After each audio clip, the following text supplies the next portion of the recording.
Hello and happy Friday to all of you out there, wherever you are and whenever you may be listening. Tonight's WKMC TV broadcast is a Heartland Athletic Conference Division III matchup between the visiting Mount Carmel area Red Tornadoes and the Central Columbia Blue Jays. My name's Jimmy Lesko. I've got Dan Lesko beside me. The great Jose Gonzalez supports us from the sideline.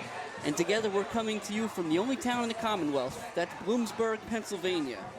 Now, I think I speak for just about everybody when I say how excited we are to be here for another season gets started. But Dan, tonight, on this night, August 23rd in August, the season isn't the only thing that's opening. Coach, after 5 years at the helm, Coach Dara has decided it's time to open up that offense. Yes, he did, Jim. And we're going to see something very different from the shotgun double wing set from the last few seasons that we've seen from the Red Tornadoes.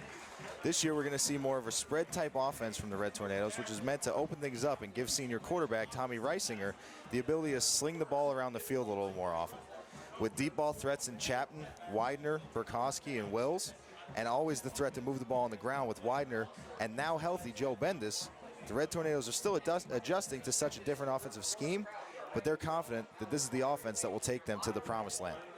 Yeah, that promised land, as we all know very well, is a district championship and, of course, a state playoff berth. And that's a promised land they've sniffed each of the last 2 years. And a lot of that success came on the back, or rather, maybe better said, the legs of one John Ayers, replacing his 1,400 yards and 16 touchdowns. It won't be easy, Dan, but I think the other side, and maybe what's forgotten, is how much he meant to that defense. So Ayers, along with, of course, all-state selection Mike Hood, they accounted for 140 tackles and 22 sacks. Yeah, Jim, that's correct. And while all the seniors from last year, not just Hood and Ayers, all the seniors that we lost are going to be missed on the field, from their leadership qualities down to their on-the-field production.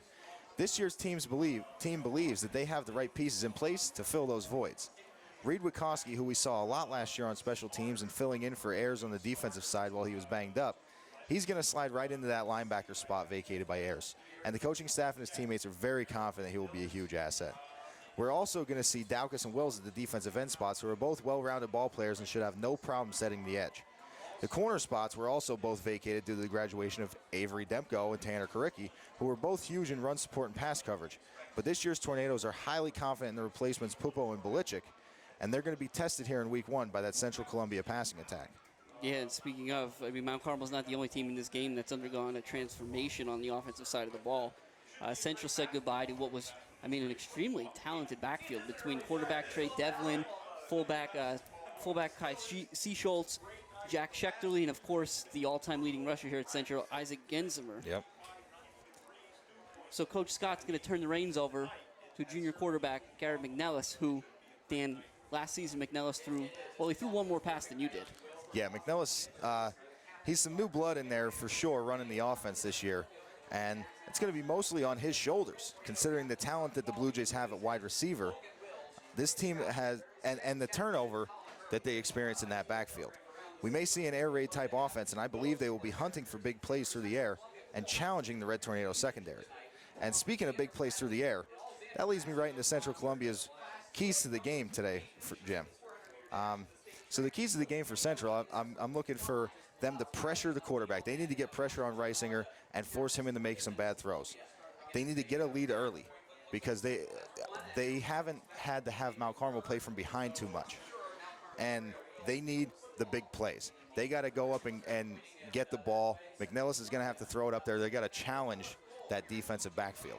Yeah, so we're going to see, we got the coin toss here. Before I get you to the Mount Carmel keys of the game, just real quick, the Red Tornadoes sent out Chapman, Wills, Urban, Troutman as their captains, while the Blue Jays sent out Josh Cohen, Riley O'Neal, Xander Bradley, and Cole Heitzman. The Blue Jays did win the toss and deferred, so the Red Tornadoes are going to take that rock first. And Dan, what do you got for keys to the game for Mount Carmel? Keys to the game for the Red Tornadoes. Get going early. They're putting that brand new offensive scheme out on the field early. They need to move the ball, be successful in this drive. They don't need to get points, but they need to have a few first downs and build some confidence. To do that, they're going to need to protect the quarterback. They got to protect Reisinger.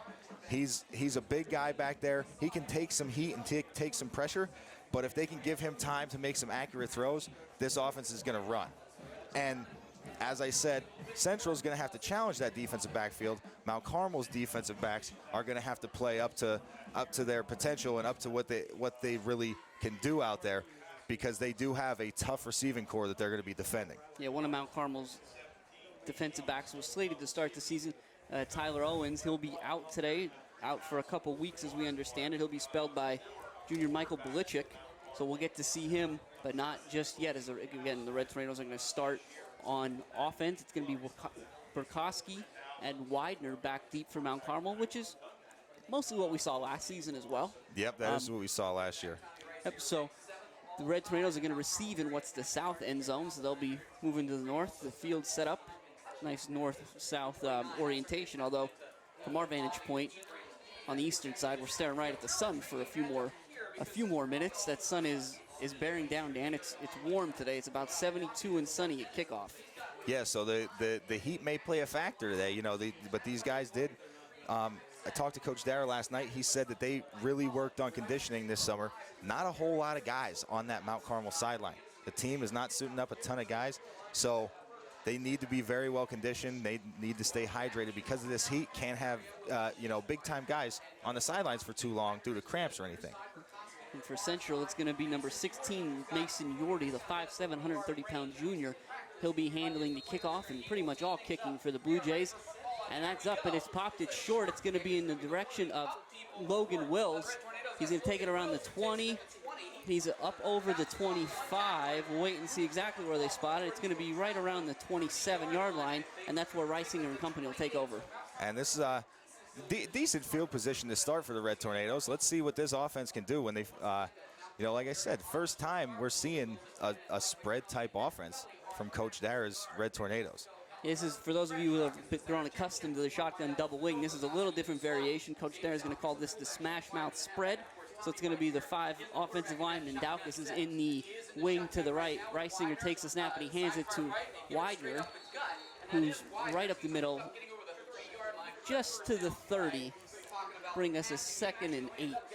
Yeah, it looked like Jacob Reefer in there making that tackle from one of those outside linebacker spots there. Yeah, Mount Carmel's not going to give us too much time to talk about that as they're back up on the ball. It's Chapman split out left, Wills and Burkowski to the right, and it's going to be a handoff to Widener again. And Widener had some space, but he's dragged down from behind. He's across the 35, so he'll be close to a first down. And, Jim, we see more of the same this year from Widener as we did last year. We talked about it a lot. He's good at finding the hole. He hits it hard. And for not being a big guy, he runs with some power. To move the ball back a little bit, so it's right at the 35. It's 3rd and 3. Big play for the Red Tornadoes early on. Reisinger takes a snap, and it's Widener again. Widener runs into his own man, and he's stopped in the backfield by the Blue Jays. A big play there by a lot of blue jerseys, Dan. Yeah, that was a ton of defensive penetration. Those Blue Jays, they came out there on that 3rd and short. As you said, big play on the first drive, and they stepped up. That defensive line, those linebackers were in there quick, and Widener had nowhere to go. So Red Tornadoes will send Chapman out there a little earlier, I think, than they would have liked in this one. But 10:40 left in the first quarter, facing a 4th and 4 from their own 34. Getting the ball out of there is the right decision. Chapman punted for the Red Tornadoes last year, and he did a nice job of spelling errors. And this get one up, it's a spiral. It's a good kick away from the receivers. It's going to bounce, and it's going to get inside the 20, inside the 15. It's going to roll outside of right at the 14-yard line. So that's going to be about a 40-yard punt. It's a very, very good punt by Chapman. As you said, he got that out with a spiral. It looked like Reefer there back deep to return. It looked like he was kind of kicking himself after that one. Wanted to pick that one up, decided to let it roll. And as you said, Chapman with a punt, putting them deep into their own territory. And I'm sure this will happen a lot this year. I'm going to jump right in there with a correction. It's a 52-yard punt. So sorry to Chapman and his net average, but the Blue Jays are out on the ball. It's McNellis under center. And they dropped the snap, but there's a whistle early. We'll wait and see what the flag is. Looks like we're going to see a false start here, Jim. False start on the Blue Jays. Yeah, I think that false start actually on McNeilis. It looked like he was trying to pull out there before the ball got to him. So that'll take him back. Now it'll be a 1st and 15 from the 10. So we'll try to get as much of this as we can, as quickly as we can for the Blue Jays. Again, it's McNellis under center. He's got a really talented receiving core, as Dan talked about in the break. He's got Xander Bradley split out to his left, Eli Morrison way out to the right. Johnson's behind Riley in the backfield, and it's going to be handoff to the up back, Riley, and he's close to the 15-yard line. Yeah, just a little quick hitter. It looks like the Blue Jays, they run a typical pro-style offense. You know, I backfield. It's something that you don't. It's not a common thing anymore. It's kind of old school, and you know, you're able to do those little quick hitters to the fullback to kind of get things started because of that, having that I formation in there. See Riley, the fullback, off to the sideline and bring in another receiver in Reefer. It's number 8. So they're gonna. The Blue Jays are trips to the left. They got a single receiver split out right. McNellis is in the gun. He's going to look to his left, and it's a screen play to Bradley, and he's got room. He's going to pick up the first down. It's a really well-designed play by the Blue Jays. Yeah, very well-designed play is correct. It looked like Mount Carmel's defensive backs were kind of playing off the ball a little bit, and the two receivers to the trip side that didn't receive the pass came off the ball hard and had them backpedaling, and by that time, the receiver had the ball in his hands and was upfield for 5-10 yards. 9:34 left in the first quarter. The Blue Jays pick up the first down of the game for anybody. It'll be 1st and 10 for them on their own 28-yard line. It's a similar format. McNellis is going to take the snap, and this time it's a handoff to Troy Johnson, who's trying to get to the outside, but he's not going to get there. That's Reed Witkoski, and Dan, we'll talk about him all night. Yeah, we are going to see Reed Witkoski all over the field. He, Troutman, and Chapman, those 3 linebackers, they have great vision. They can see the holes developing for the running backs just like they're running back themselves. And they get there and make plays like that in the backfield. As we said, Reed Witkoski knifing into the backfield there, and a very, very reliable replacement for Ayers. Yeah, he's going to drag Johnson down for what's a 3-yard loss, so it's 2nd and 13. Same formation out of the Blue Jays. They're going to put Johnson on the other side. McNellis, it's the same play. It's just a handoff to Johnson. He's trying to get to that outside, but there's nowhere to go. A bunch of red tornadoes, and the first on scene is Daukus. Daukus setting, as we talked about Daukus. You know, he's in there. He got shuffled in and out last year to spell Hood at defensive end. This year, it is his spot. That is his defensive end, and it looks like him and Wills already setting the tone, setting that edge, and doing a great job of it. It's going to be another loss on the play, so it's 3rd and 14 now. The Blue Jays come out. It's Bradley, Morrison, and Reefer to the left. Number 18. 18, Garrett Carter's brought through. Oh, it's a bad snap. It's low. McNellis does everything he can. Dive on it. He's all the way back inside the 10. Well, they'll call it at the 11. He slid a little bit on that one, but that's going to bring up 4th and a mile, and the Blue Jays will be forced to punt. And McNellis doing the right thing of just falling on that ball and not trying to pick it up and run it, because he had the big Jack Chapman bearing down on him, ready to put a hit on him if he didn't fall on it. So 25 Johnson's going to be doing the punting. The Red Tornadoes look to have Burkowski. And we'll see us. That's a low punt, and it actually hits the lineman. No, it's 58 down there. That's Josh Cohen. It hit him in the back, so he does the smart thing and downs it. But it's going to be 1st and 10 for the Red Tornadoes at the 34-yard line of the Blue Jays. What a turnaround for the Red Tornadoes. They give up the quick first down there to Central on 2nd down, and then, or on 1st down actually, and then they come back, move the offense backwards, force them to punt from deep in their own territory, and get set up in a great field position to start their 2nd drive. The Red Tornadoes on the ball already, again, not giving us any time to set the scene here.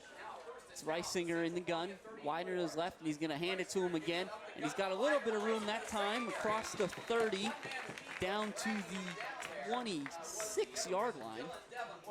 And Jim, as we said, the Blue Jays, they run this. It's a 3-3 stack, but it's almost a 3-5 defense.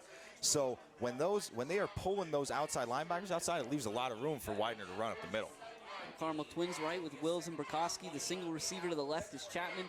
We've got Reed Witkoski in the slot, and Reisinger is going to do the same thing and hand it to Widener. Widener's got some room now. He puts his head down. He's inside the 10. Big first down. They'll call him down at the 9-yard line. Going to be a gain of about 18. And again, that right there, that is Widener's vision.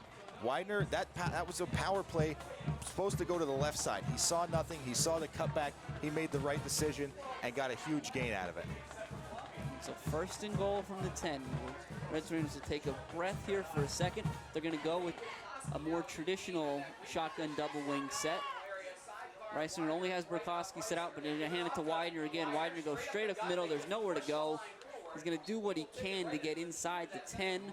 It'll be second and goal from the 8. And that's a tough run there for Widener, as you said. Nothing really going up the middle there. Just stuck it in there and tried to get what he could. Inside the 10, a good time to quickly talk about this Red Tornado offensive line. It's going to be Mikowski, Nestico, Shurok, Urban, Kelly left to right, with Nestico and Kelly being the youth on that line. It's the same, and Red Tornadoes have a problem with the snap on that one as well. Reisinger has to fall straight down on it. Not as great of a loss as the Blue Jays had, but still, nonetheless, in this area of the field, it all hurts. And these are the week one things that you're going to see that happen. You know, you're going to see the goofy penalties, the false starts, and the missed snaps, the people not getting to the right spots sometimes. It happens. Mount Carmel's going to recover from it, though. They'll be all right. So it'll be third and goal from the 12. It's Twins left with Chapman and Burkowski. Reisinger has Daukus to his left, and Reisinger takes the snap. He's going to roll. He's looking for one guy now. He's under pressure. He steps up in the pocket, and he's going to throw. He's got Wills wide open. Oh, and he's just outside of his reach. It was a great job by Reisinger of keeping his head downfield, trying to make a play. As we said, Jim, you know, Reisinger, that's one thing that we have noticed has been the development of Reisinger. He was able to get up out of the pocket and keep his eyes downfield, but we do have a Blue Jay down. Yeah, we'll take a break here as there's the Blue Jay down on the field. So we'll take a second to talk about some of the good folks that make these broadcasts possible for WKMC TV. Archie Shoe Store at 828 Chestnut Street in Coltmont, where you can get shoes for the entire family. Academy Sports Center in Mount Carmel, of course, customized printing and embroidery on anything, including uniforms for businesses, sports teams, and organizations. Community Pharmacy, 4th and Oak Streets in Mount Carmel, prescription service with a personal touch. And fortunately for the Blue Jays, that's going to be number 58, Josh Cohen, and he is up and making his way off the field, so great news there. Hopefully see him back very quickly. Now, Jim, what I'm interested to see is I did talk to Coach Juraski last night, and he was very confident in the kicking game. He had been working a lot in the offseason with Stellar, but it does look like they're going to go for it on 4th down here instead of attempting the 3. 4th and goal from the 12, 5:21 left in the opening quarter. No score here at Blue Jay Stadium in Bloomsburg, Pennsylvania. Reisinger's in the gun. He's got Widener to his left. Burkowski split out left. Reisinger's going to roll. Now he's going to try to throw it back, but he's not. He's on the move. He's got nobody to look for. Reisinger's going to try to run. He stops. He's got one guy to beat, and he puts his shoulder down, and a great tackle is made. We'll see exactly who it was for the Blue Jays, but as Bradley stops him short at the 1-yard line. Hey, that's a great tackle for Bradley. Unfortunately, a turnover on downs, but this is probably the best case scenario of not getting points on that drive. You know what I mean? You put the Central offense deep in their own territory at the 1-yard line, and now you let that defense loose. You let them go get them, try and get us 2 points here. Yeah, given the challenges Central's had with snaps early on, this is certainly a dangerous spot to be in. But again, it'll be 1st and 10 from their own 2-yard line.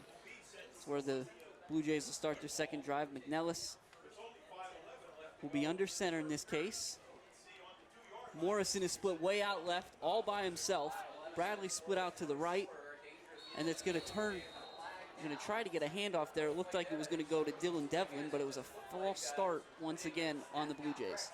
Not too far to move back on this one, so not really too much harm on that foul. But for the Blue Jays, that offensive line, again, while we have a break in the action here, it's going to be McWilliams, Azad, Evelyn, Carter, and looks like Cohen is back out there, I believe. So that's left to right for the Blue Jays as well. So now it's going to be a similar set. Bradley's by himself out left. Morrison split out way right. McNellis takes the snap, and he drops. It's going to be a quick hitter with the quarterback. I have to see. It looked like he had some problems with the snap there and just decided to go forward and do and pick up what he could. It did, and he did. It looked like he might have fumbled the snap there a little bit, got his hands on it, knew he wasn't going to be able to get the handoff off, and just decided to make something out of nothing. Picked up, looks like 2. Yeah, it'll be 2nd and 8 from the 4 now. Getting the play in from Morrison. Again, the Red Tornadoes, you can kind of see them frothing at the mouth a little bit. Same look. It's McNellis is going to take the snap and turn around and hand it to Troy Johnson on the power move, but there's too many white jerseys there, nowhere to go. And it actually looked like the first one on scene there was Logan Wills coming off of that backside defensive end. It looked like they got stopped up. He didn't have anywhere to go, and Wills came from the backside there to make that tackle. That was a nice play. So they're going to stay at the 8-yard line. That 8. Oh, actually move back to the 5, up to the 5. So it'll be 3rd and 7. 4 minutes, just under 4 minutes here in the first quarter. No score. Blue Jays, again, 3rd and 7 from their own 5. Neither team having a whole lot going on offensively at this early stage. No, it looks like the Blue Jays are kind of trying to figure out what to do here. Yeah, the play clock's already under 2. And we'll see, there was a lot of movement. We'll see if it was a false start first or if it was a delay of game. It'll be curious to see which way that call goes. Yeah, we'll see. Wait for the official. Oh, they got the Blue Jays got a timeout. Looks like right before the flag, they were able to get the timeout in. Yeah, so again, Dan, you talked about this earlier. That's kind of some of that first game jitters, new quarterback, new offense, a lot of different things going on for the Blue Jays. Yeah, there's a lot of stuff that goes into the preparation for a season. You know, as the season goes along, these delay of games, you get the plays in faster, you get the snaps down, all that stuff. But just, you know, it's week 1. This is what happens. You see it all through all levels. You see the same thing. A lot of penalties in the preseason in the NFL. You see it all the way up through. So it's to be expected. And for the Red Tornadoes, on that defensive line, if you're an offense such as the Blue Jays and you're having a little bit of trouble getting the snaps off, you're deep in your own territory, it's 3rd and long, and you look across and you see guys, you see guys like Colin Erb, Matt Kelly across from you. You start to question maybe how quickly do we need to get this snap off? Yeah, it definitely. Seeing Matt Kelly is a humongous kid, and he's a huge force. So just seeing him across the line is tough. So here we go. The Blue Jays, 2 to the left, 1 to the right. McNellis in the gun. It's a good snap. He takes a quick look, and he's got Bradley on a slant. It's a good, solid tackle made by Widener, but not before they picked up a first down. And you know what? Yeah, I see. It looked like the Blue Jays almost trying to set up a mismatch there. They set up Bradley in the slot because they knew he'd be taken by probably a linebacker. And Bradley's fast, and he runs routes very well. That's what makes these receivers so good. They are very fast, and they run very good routes. So setting up almost a mismatch there. Yeah, Bradley had 30 receptions for 541 yards and 7 touchdowns last year. So it's 1st and 10 for the Blue Jays on the 17, and they're coming out with the same look. We'll see what McNellis does. He takes this snap, and this time they're going to hand it into Troy Johnson again, and he does a great job fighting to pick up something. And again, the Red Tornadoes sniffed that out really well, so great job by Johnson to pick up 3. Yeah, and this is something that, as we touched on briefly in pregame, Jim, I think the way for Central to be successful is they're going to need to develop that run game. If the Red Tornadoes are able to sell out on the pass because they continue to stop the Blue Jays run, then it's going to be a long night for the Blue Jays offense. If they can develop some sort of success in the run game, they'll be all right. This time a more traditional pro set out of McNellis. He's got Johnson behind Riley and his favorite receiver split out. It's a little crossfire there action to Riley, but Riley's got nowhere to go. He's going to lose a yard. That play was sniffed out extremely well, as you said, on that defensive line. And I'll tell you one thing, Jim, that Colin Erb spoke about last night at Supper Club. He says, he likes to say that he cannot be trapped. That's a little trap play. He said he can't be trapped. Didn't look like they could be trapped on that one. I go back. That was not Riley. It was a quick movement. That was actually Devlin that carried the ball, number 2. So it'll be 3rd and 7 for the Blue Jays on their own 20. Minute 30 and counting left in this scoreless first quarter here to open the 2019 season. McNellis is going to go under center, and again, the play clock, they just get the play off, so McNellis is rolling out to his right, which is hard for lefty, throws across his body wide of Garrett Carter, and that'll bring up fourth down. You know, McNellis had a lot of pressure. Again, Jack Chapman looked like he got the go there to go after the quarterback and was bearing down on McNellis and put a big hit on him after right as he was releasing that pass. And as you said, forced him to throw it wide. That's tough, getting your shoulders turned for a left-handed quarterback there. Especially when you feel the pressure of a guy like Chapman bearing down on you. You don't really want to take that extra half second to unload it. But again, from back deep for the Red Tornadoes, it just looks like it's just Burkowski. And Johnson's going to have a punt again, and it's going to bounce around the 45 and get into Red Tornado territory. This time it's going to roll all the way down to the 34-yard line. So nice punt by Johnson there. And with a minute left in the first quarter, the Red Tornadoes are going to start 1st and 10 on their own 34. Yeah, very nice punt there by Johnson. As you said, they kind of flipping the field a little bit here. That's what they need to do. Central needs to not give Mount Carmel good field position. If they continue to give good field position, one of these runs that Widener busts or one of these passes that Reisinger gets out is going to end up in the end zone. But with a lot more field to play with, they got a little bit more of an opportunity. 46-yard punt there out of Johnson. The Red Tornadoes come out. Chapman's all by himself, split out way right. It's Burkowski and Wills to the left. Reisinger has Widener to his right. He's going to take the snap. He's going to go straight back. It's a quick hitch play for Chapman, and he overthrows him. Yeah, it looked like Chapman was, I'm not sure if, I know a lot of these plays are timing plays and things like that. Maybe Reisinger was thinking Chapman was split out a little bit wider on that one. But yeah, he did get it a little bit over him. Chapman a little frustrated with himself there, but no harm, no foul, as you said. Second down, they can move the ball quickly. Yep, 2nd and 10. Dowkus is out there. He is in the wing, the H-back to the right side. Chapman split out by himself to the left. Wills and Burkowski to the right. This time they're going to hand it to Widener again out of that formation. And Widener's going to work as hard as he can to get over the 35 out to around the 37. Yeah, short little pickup there for Widener. But as you said, we continue to see Widener just putting his shoulders down and taking a beating in there. He gets a lot of touches. He's the feature back, and he's gonna take a beating in there. But great job working hard for yards. Same look out of the Red Tornadoes. Reisinger's got Widener to his right. It's that smash mouth spread we talked about. Dowkus is in the wing. Now Widener's gonna go in motion out to the right. Reisinger gives him a look, and then he pulls it down. Now he's rolling. He's going to throw it as far as he can because Burkowski got behind the defense. But a great play by Xander Bradley is going to be a Central Columbia Blue Jays interception. And it's going to flip the field. It'll be 1st and 10 for the Blue Jays at their own 24. Yeah, great play on the ball there by Xander Bradley. As you said, Reisinger could, extending the play, getting away from the pressure, something that we saw. We've seen him progress in throughout his career, finding Burkowski and just getting it out there. Burkowski got open, threw it up to him, but great play on the ball by Xander Bradley, almost playing like a free safety back there, just hawking, and saw the ball in the air and went up and caught it, like, as you said, like a punt. They flipped the field. 1st and 10 for the Blue Jays, the 24-yard line. It'll be that I formation. Johnson's behind O'Reilly. Morrison and Xander are split out opposite each other.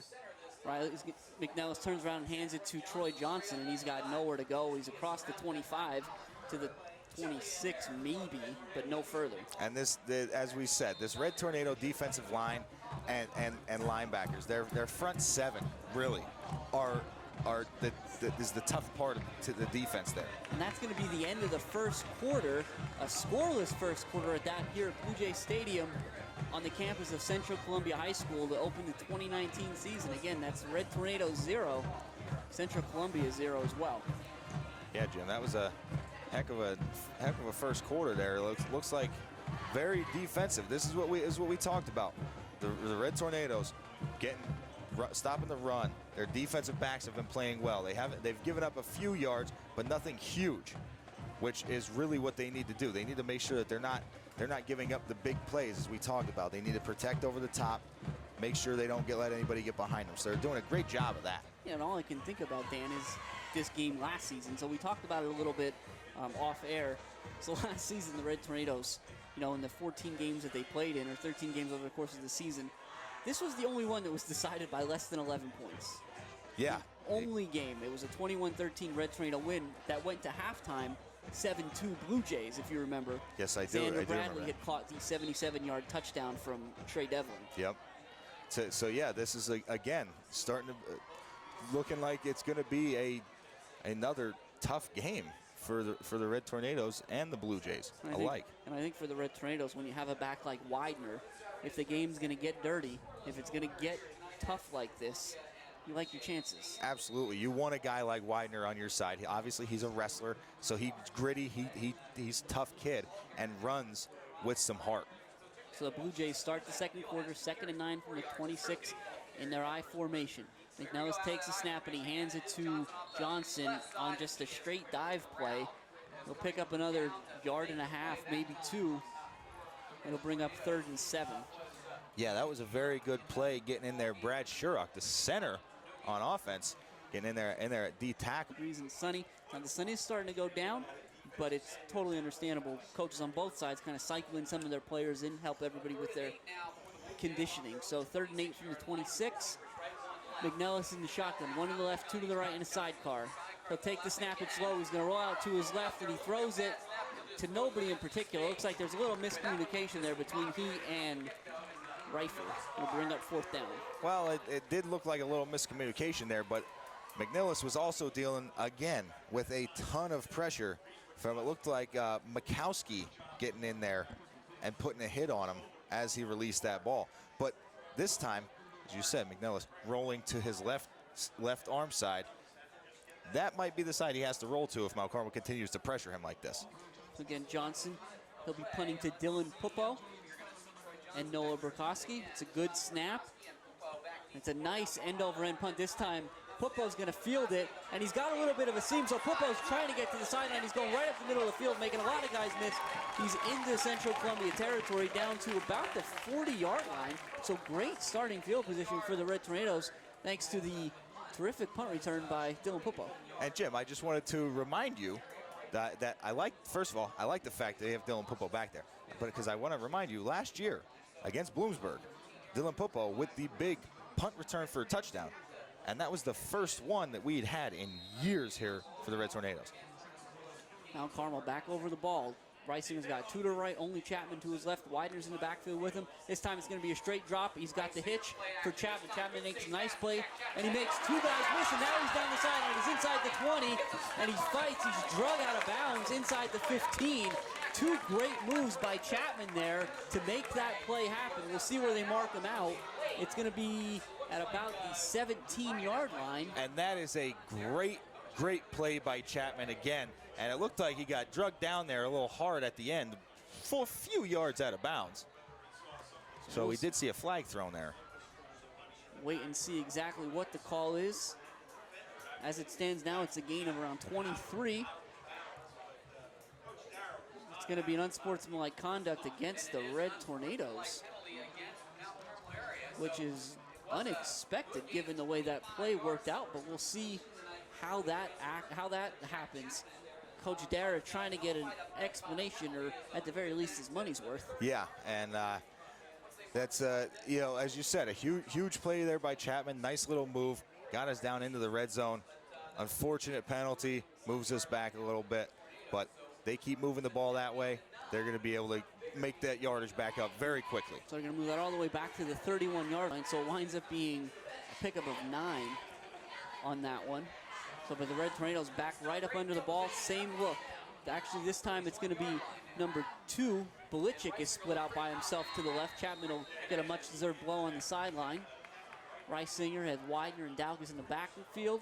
It's going to be a handoff to Widener. Widener's moving, and he makes a nice move to get to the outside.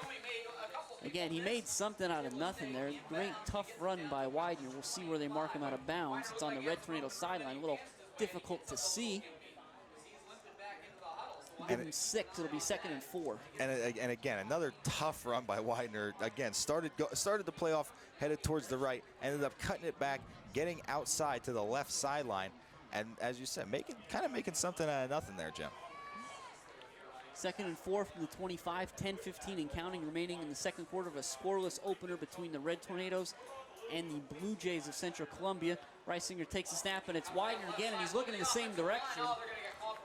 He's going to go up over the 25, but it looks like it's going to come back again, a hold on the Red Tornadoes. Yeah, it did look like that was in the area of holding there for that foul, but again, another good run there by Widener. Very good run. It certainly looks like Coach Dara likes what he sees behind Mikowski and Nestico there on that side. Yeah, it does, and even if it may not even be Coach Dara, it may be Widener. Widener looks like he's kind of making those decisions on his own to cut back that way somewhat, unless the play is designed like that. But he's been doing a great job, and that left side of the line has been doing a fantastic job of just kind of it looks like they're bringing a lot of pressure up the middle. They're containing it and giving holes on the outside. And that is going to wind up being a hold on the Red Tornadoes, so take them all the way back to the 34. 2nd and about 13, but they're going to pull it out that time. Widener, and he's got another interception. That was a quick one. So that's the Red Tornadoes went to a play action. Reisinger tried to get Chapman on the slant. It looked like the Blue Jays had a hold of Chapman's jersey, but the ball gets tipped, and it's an interception by Zach Smith. Zach Smith there on the Blue Jays off the tip. As you said, it did look like Chapman was almost held up a little bit there as he was going up for the ball, not able to elevate to get it, and went off his fingertips and into the waiting arms of Zach Smith there. That being in the right place at the right time there. Great play by Zach Smith. Tough one for Mount Carmel after they were driving. And I think if you find yourself in the Red Tornado bleachers tonight, and let's be honest, there's a lot of them, great travel, but what you like is Reisinger. Both interceptions, he ultimately makes the right read, just the execution's a little lacking in week 1. So McNellis is going to take the snap down. He's going to move. He's rolling out to his left, and he'll put his head down and try to get what he can. Not a whole lot there as the Red Tornadoes apply a lot of pressure. Yeah, as you said, again, I think McNellis is going to be running a lot today if he drops back to pass. They are bringing a ton of pressure. It seems like they're sniffing out all the pass plays and bringing pressure.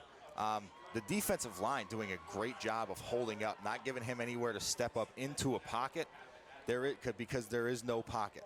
He has to get outside. Red Tornado defense stopped McNellis before he picked up anything.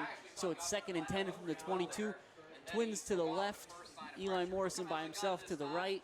And McNellis is going to go straight back, and he's looking to the 2 receiver side. He throws it in the middle of pretty much nobody, but he did take another big shot that time from Daukus. Yeah, and as we said, this Mount Carmel defense is tough. That front 7, they bring so much pressure, and you never know where it's coming from. These ends, they get plays where they can go inside with a linebacker coming back around the outside. Coach Dara runs. They designed such a good offense to kind of get into that backfield and bring pressure from all different sides of the field. It's got to be tough to be a quarterback playing against this defense. 3rd and 10. McNellis will try it again. He's in the gun. 2 receivers to his left, 1 to the right. He's got Troy Johnson in the backfield with him.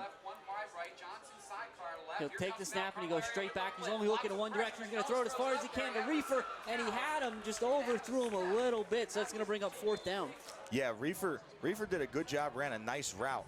But again, McNellis feeling that pressure, kind of throwing that off his back foot and floated it a little bit. But Burkowski with great coverage. Reefer got maybe a step on him, but Burkowski was right there nipping at his heels.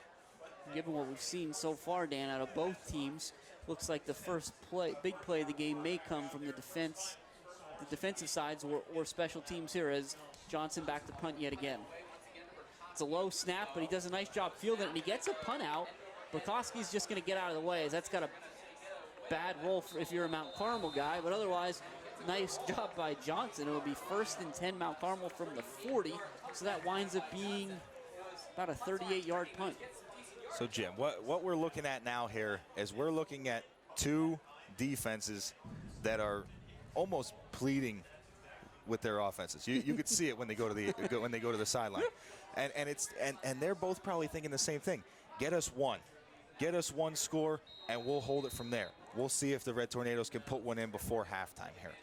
And your point's well taken, Dan. I think, but on a night like tonight, as warm as it is, we got to bring up also how many of these guys on both sides are going both ways. 7 for the Red Tornadoes, 6 for the Blue Jays. And so Mount Carmel comes out, and they're in a tight set right now. It's a snap to the up back. Yeah, if it ain't broke, don't fix it type thing. Going back to their old ways here with that shotgun wing. We'll see what they do. Again, back up on the ball, but it'll stay tight. So Chapman's at the tight end on one side. Daukus is in the wing. Wills is at the tight end on the other side. This time Reisinger's going to go and hand it, and he's going to hand it to number 34, Joey Bendis. It's great to see him out there at all. He's going to pick up 3 yards out to the 45-yard line. It'll be 3rd and 5. As you said, Jim, great to see Bendis out on the field at all, considering the past 2 years. He's a senior, sophomore and junior year, ACL injuries, and he's in there. He's got the brace on, but he's running tough. That was a tough run. So we'll see what the Red Tornadoes do here. 3rd and 5, 7:38 and counting left in the second quarter of a scoreless contest. Reisinger's in the gun, Widener to his left. Chapman is split out by himself to the left. The Red Tornadoes have trips to the far side. This is that smash mouth spread, but they're going to hand it to Widener, and Widener does a great job making the initial guys miss. And he's going to pick up the first down all the way out into Blue Jay territory to the 44. And Dan, he should have got nothing on that one. Again, Jim, that's what I always like to bring up, the fact that he is a wrestler, because I really think that gives him an advantage. Wrestlers, they have great balance. You know what I mean? They really good core strength, and that's what that was right there. He was able to slip 3 or 4 tacklers in the backfield. Yeah, he picked up 11 when it should have been a loss. Right. So Red Tornadoes back at it with a 1st and 10. Reisinger, this time he's going to throw a quick now route to Noah Burkowski.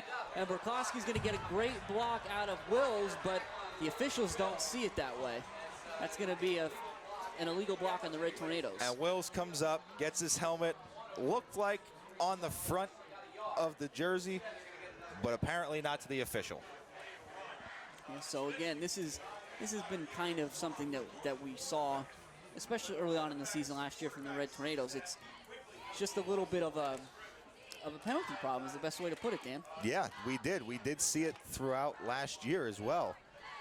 Like you said, that Bloomsburg game, now granted Mount Carmel came out with a humongous win, but I believe they had 70, 80, 90 yards in penalties in that game. Same thing with the Warrior Run game as well. So this is going to be a big penalty. This is going to take the Red Tornadoes all the way back to the 42. So they're looking at about a 1st and 23. 6:46 left. Reisinger, he's going to roll out to his left and throw. He steps up. He had Chapman, but he's going to bury it in the ground in front of him. It'll be incomplete. 2nd and 23. Yeah, a lot of pressure coming at him there. Big, good blitz pickup there by Widener. But it looked like Reisinger was trying to get it out there, and felt that pressure a little bit. And I just want to make a correction for myself. I said Warrior Run game. I meant South Williamsport game last year. I think what we have to think about from a Reisinger perspective, Dan, is, again, the ball, okay, sure, you'd like a different placement at times, but he's continuously making the right read. He's stepping up in the pocket. He's looking downfield. That's all you can ask for. Absolutely. His progression over the last 3 years has been astronomical. He's in the gun again. This time they're sending Widener out to the left, so they're going to throw a quick screen to him. And Widener's going to have to make something happen. He tries to get wide, but the play is initially blown up. See if we can get a jersey here for the Blue Jays. That's number 8, Reefer. He blows it up in the backfield, and Widener does what he can to get back to the line of scrimmage. Yeah, Widener, as you said, was able to make Reefer miss, but ultimately it forced him out of bounds and turned it into like a 0 gain. Yeah, 3rd and 23 here. You don't often have a lot of plays in the playbook to pick up 23. We'll see what they got. I think in this situation, Jim, you need to just get onto the Central Columbia side of the field, and then you feel comfortable kind of going forward on 4th. You get 2 down, 2 plays out of this thing.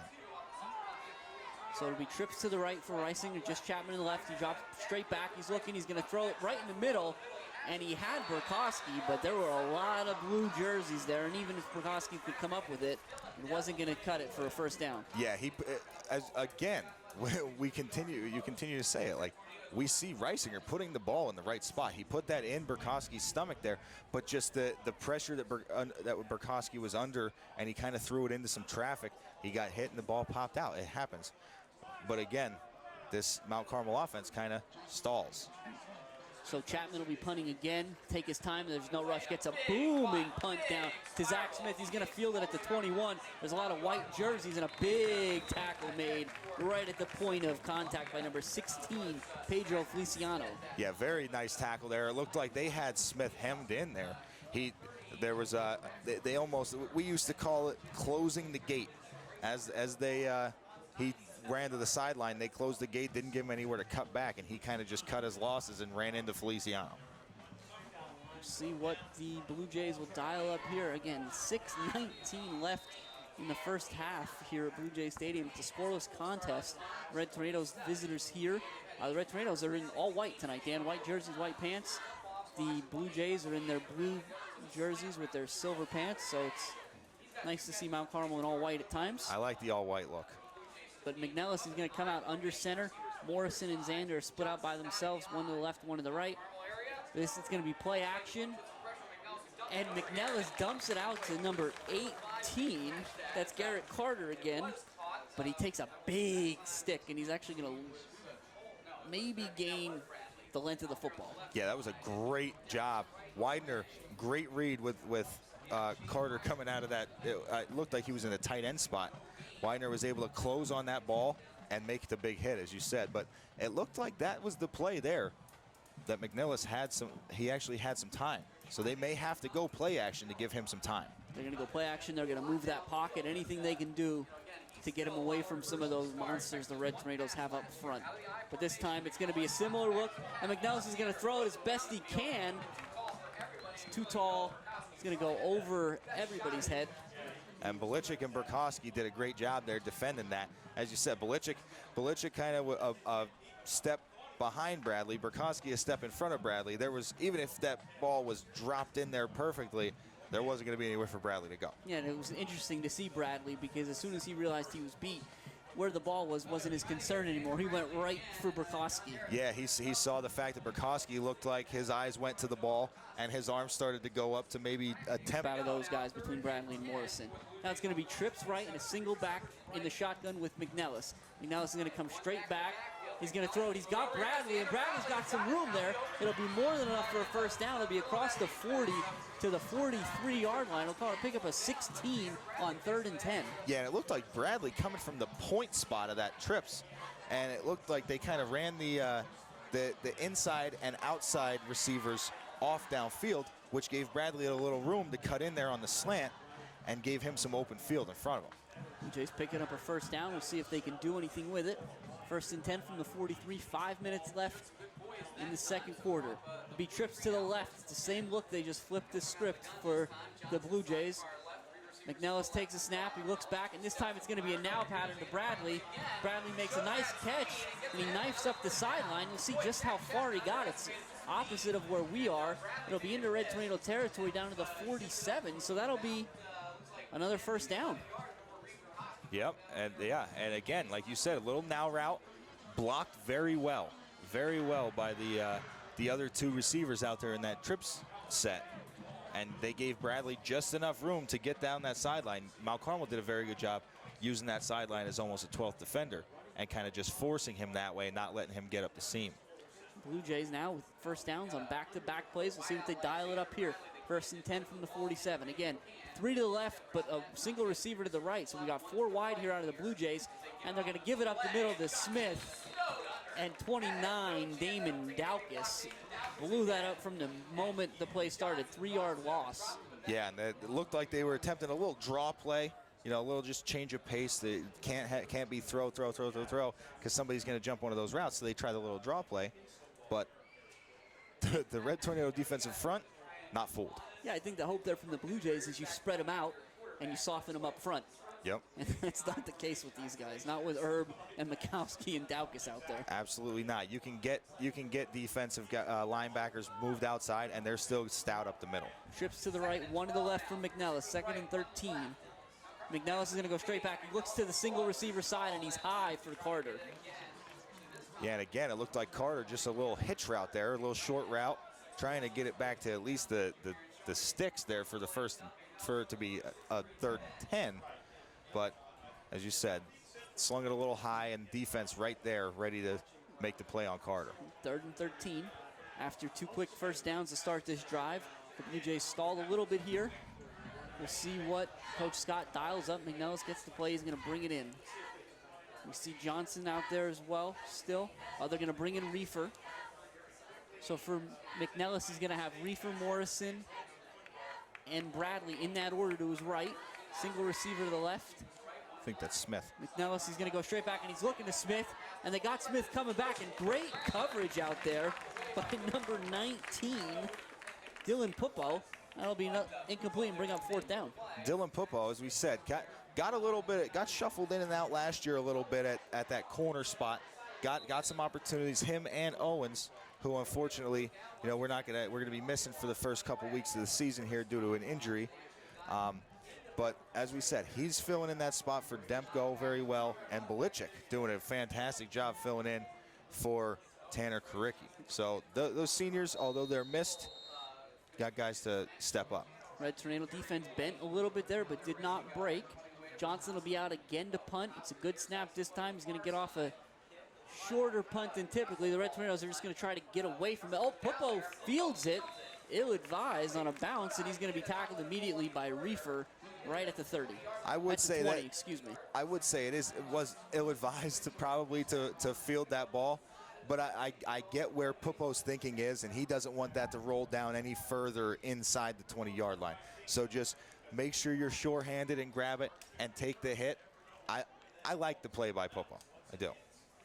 Red Tornadoes back out here, 3:43, 80 yards between them and the first score of the game on either side. Chapman is by himself to the left. It's Wills and Burkowski to the right. Reisinger's in the gun with Widener. He's going to go straight back. He's looking for Chapman, and he throws him open there. It's a nice throw by Reisinger. Had Chapman on the hook, and he threw him to the sideline. Yeah, very, very nice throw by Chapman, by Reisinger. And great job by Chapman just realizing that he was throwing him open there. It turned a hitch route almost into a pinwheel. Going to be out to the 27-yard line. It'll be 2nd and 3. Same look out of the Red Tornadoes. Reisinger's going to take the snap. He's going to roll to his right. He's under pressure. He's going to throw it. Luckily, Burkowski's wide open. Makes a great catch, but a better tackle out there by 20, Xander Bradley. Yeah, very, very sure-handed tackle there by Bradley. He wrapped Burkowski up and was not letting him go. But again, you said, great throw by Reisinger. Feeling the pressure, but was able to get it out there and throw a dart to Burkowski for the first down at least. Again, did pick up the first down. That's the name of the game at this point. Keep those sticks moving.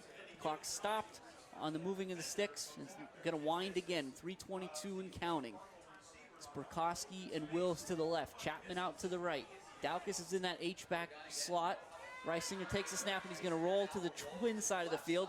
And he's going to try to step up in the pocket, and he's going to go down. Great play there by number 43, Ethan Van Brunt. 6'2", 185-pound junior with a big sack. Very, very big play there, Van Brunt. Say that 3 times fast there, Jim. But as you said, Mount Carmel, 2 quick completions for a first down. This is the last thing that they needed, and it's huge for Central. Kind of stop that momentum that they were just starting to pick up. Reisinger, same look. He's in the gun. Widener's to his right. Chapman's by himself to the left. Burkowski by himself to the right. Excuse me. This time, Reisinger's going to run. He put the ball into Widener's belly and took it back. That's those RPOs you were talking about, Dan. It's a great run. He'll pick up more than enough to get in front of the sticks. He'll bring up a 3rd and 4. And Jim, that's one of the things that we weren't expecting to see from Reisinger too much. Usually the run-pass option is run to the H-back or pass it. Reisinger taking it upon himself to make him one of the running options as well. This time Reisinger will take the snap, and he'll give it to Widener, and Widener's going to put his head down and get very close to the first down. He looks like he's going to get a short spot from the line judge. Widener looked to have the yard, but not a favorable spot. It'll bring up 4th and 1, and Coach Starr's got a decision.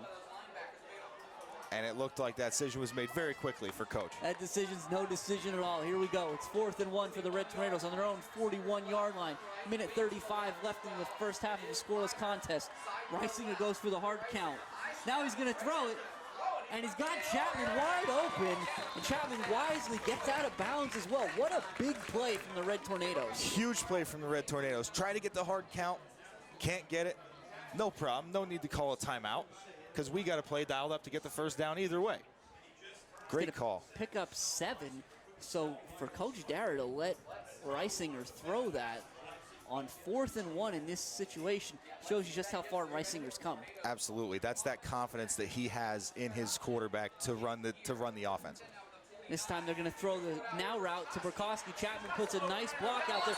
Burkowski had the sideline, and it looked like Zach Smith got just enough of him to get him out of bounds. Yeah, Burkowski did a great job of kind of tiptoeing down the sideline there to get as much as he did because it looked like he immediately was going to be forced out of bounds. 2nd and 1 from the 42-yard line. It's 2 to the right. What are we going to get? We're going to get an official timeout here. We'll see. Is that an official timeout? We'll see what's going to happen there. Looked like that was a Blue Jay timeout. And so we'll take that opportunity to talk again some more about some of the folks that make these broadcasts possible. Family Home Medical at 4th and Oak in Mount Carmel, helping seniors to stay in their homes with professional nursing care and assisted living, as well as Hollywood Pizza and Bakery. Man, I could go for some Hollywood pizza right now. Yes, I could. Homemade foods prepared every day. K&S Music, Route 487 in Paxine is everything for the beginner or professional musician. We'd like to thank their experienced staff who provide quality instruments and instruction. Mount Carmel Farmers Market, I was just there a couple weekends ago. It's a great place. You can get there Saturdays from 8 to 2 p.m., open over 50 local vendors. And you can find that at Route 61 and 54 in Atlas. It's where the old Bilo used to be, for those of you familiar with the area. So we'll see. Red Tornadoes back out over the ball. Chapman split out by himself to the left. That's the short side. Oh, they're going to tighten him up a little bit. Burkowski and Widener to the right. Burkowski and Wills to the right. Check that. Daukus is in the slot. Widener to his right. Reisinger goes straight back, and he steps up in the pocket, and he's going to throw it for Chapman. He's got him, and Chapman makes the catch, and that's a touchdown for the Red Tornadoes. A 42-yard pitch and catch from Reisinger to Chapman. And that kind of encapsulates everything we've been talking about with Reisinger. Exactly, Jim. That was such good. Like, Reisinger did everything that he had to do in that situation right. He felt the pressure coming from the outside, stepped up into the pocket, threw it up there, and trusted his receiver. That was something we talked about. They built a lot of trust last year. He threw the ball to Chapman's way a ton last year, and he trusted him to go and get that ball, and Chapman did exactly just that. Great pitch and catch on both ends. Stellar on to attempt the extra point. It's Garrett Verano's going to hold. Daukus is still snapping.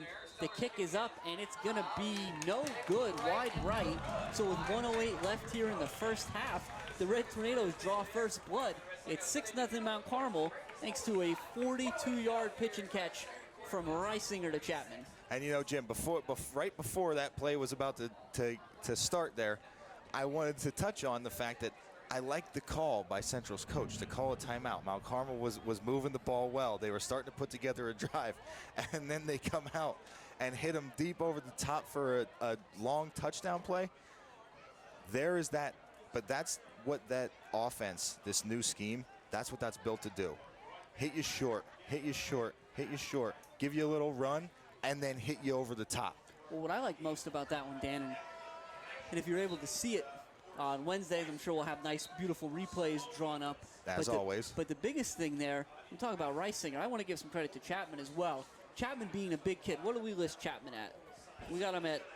We got Chapman out here at 6'2", 210, yes. And he used every inch and pound of his body that he shielded the defender. Yes, he caught that over his shoulder. It was a beautiful placement by Reisinger, but really great body control by Chapman. He did. He almost made himself big because he did have to slow down at the last second there, made himself big, had the defender on his back, and was still able to haul that in and secure that catch. Yeah, those guys, no stranger to each other again. Chapman had 30 catches for 612 yards and 6 touchdowns last year, so he's off to a fast start here. Yes, sir. He'll be doing the kicking off for Mount Carmel as well. He's going to kick it deep. That's going to be in the direction of Reefer. He takes it at the 3. And he's got a head of steam, but he's met right at the 20-yard line. His momentum will carry him forward to the 21. And who else? Reed Witkowski. We talked about him being a beast on the defensive side of the ball and the special team side of the ball last year, and there he is again, knifing through. He's just got a nose for the football, Jim. Now, I have no evidence to back this up. This is entirely speculation. I'm curious if Coach Dyer even knows he's still on special teams. You got your middle linebacker out there. You can't keep that kid off the field. Well, he does now. If he didn't know, he does now. A big hit by Reed. So 1st and 10 for the Blue Jays. Their first time they're in a position they need to answer from their own 21-yard line. McNellis has trips to the right, one receiver to his left. He's going to bring Morrison in motion. That's Reefer, and they're going to hand it to him. And Reefer does a nice job getting into the teeth of that defense. Close to a first down. We'll see where they mark it. That'll be short.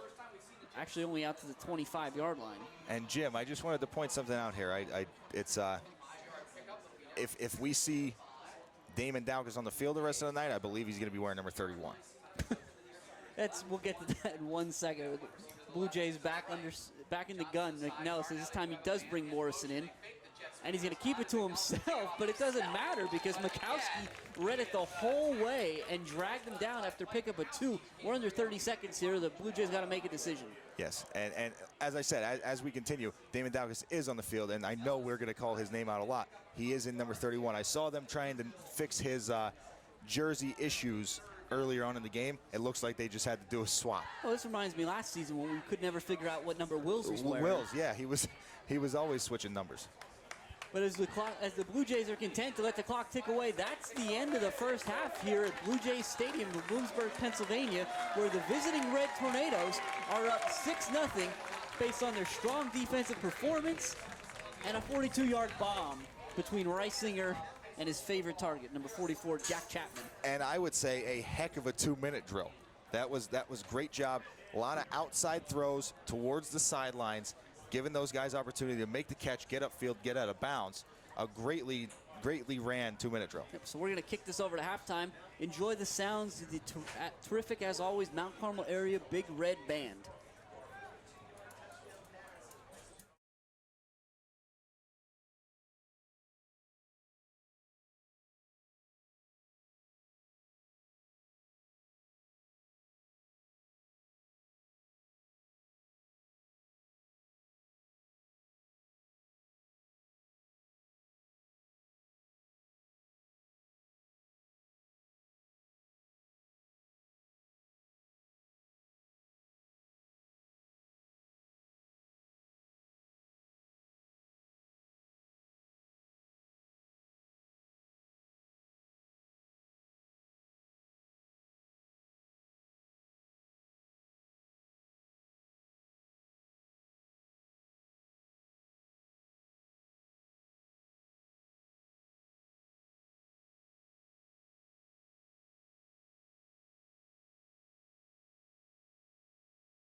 Hello and welcome back to Blue Jays Stadium, where the Red Tornadoes are on top of the Blue Jays 6-0 at the half of the 2019 season opener. Now the good news is we've got our stats as we always do from, as we talked about previously, the great Jose Gonzalo. Before we get to those stats, just want to wish a happy 50th wedding anniversary to our good friend Jose and his wife. Congratulations, that is an amazing achievement, and we wish you all the best. Dan? Yeah, happy anniversary as well, Jose. And as you said, Jim, per Jose Gonzalo down on the sidelines, here are our first half stats. We got Mount Carmel rushing 17 carries for 64 yards. That is seemed like it was between Reisinger, Widener, and a carry or two from Bendis. Opposed to the Central Columbia rushing, 14 carries spread out between multiple running backs for a net of 1 yard on the ground. That Red Death defense, really, really tough up the middle, as expected. And then passing yards, we got 7 completions and 13 attempts for 94 yards for Reisinger. Obviously, that one being the big, 42-yard bomb to Jack Chapman. And for the Blue Jays and McNellis, 4 of 12 for 53 yards. Yeah, so Dan, you gave us some keys before the game. So based on what we saw, what the numbers say, where do you think both teams stand on whether or not they kind of met those successful keys you had set out? All right, so if we want to hit Central Columbia's keys first, I can't really tick them off for anything. They have been, I give them credit, they have been putting pressure on Reisinger, but they haven't gotten enough pressure there to alter too many passes or anything like that. So they haven't really pressured the quarterback. They haven't gotten a lead, obviously, with Mount Carmel up 6-0, and they're still waiting on the big plays. It's coming. It looks like they're right there, but they haven't got there yet. Over to Mount Carmel. Mount Carmel, I'd give them a 2 out of 3. They didn't get going early. Obviously, a couple of drives stalled early to start the game, but they've been doing a great job of protecting Tommy, and I think he's been doing a great job of feeling the pressure and getting away from it. And their defensive back play, they haven't allowed that big play through the air because of their defensive back play. They've been doing a great job being not as experienced as the last few years that we've had. They've been stepping up and doing a great job. Yeah, I think overall, one of the things that Coach Dara talked to us about, Dan, after the scrimmage, we kind of talked about how fast that defense was. And Reed especially, Reed Wilkowski in that middle, and how far along he is already. Now, we got to see Reed some last year. We talked about it. When Ayers was injured late in the season, Reed kind of stepped in and filled that role. Yep. But really not a whole lot of experience in that role. So for the defense to be running through him right now and how polished it looks this early in the season, that's an accomplishment in and of itself. Absolutely. I think that's just signs of things to come. Whenever anybody talks about Mount Carmel football and the tradition, they bring up Red Death defense. There have been years where that was, non-existent. You weren't able to really see that Red Death defense. Myself included, I played on teams we gave up multiple points, and nobody would really give us that moniker of the Red Death defense because of that. I will go out on a limb and say that these guys don't give up too many points this year. That defense is very, very difficult.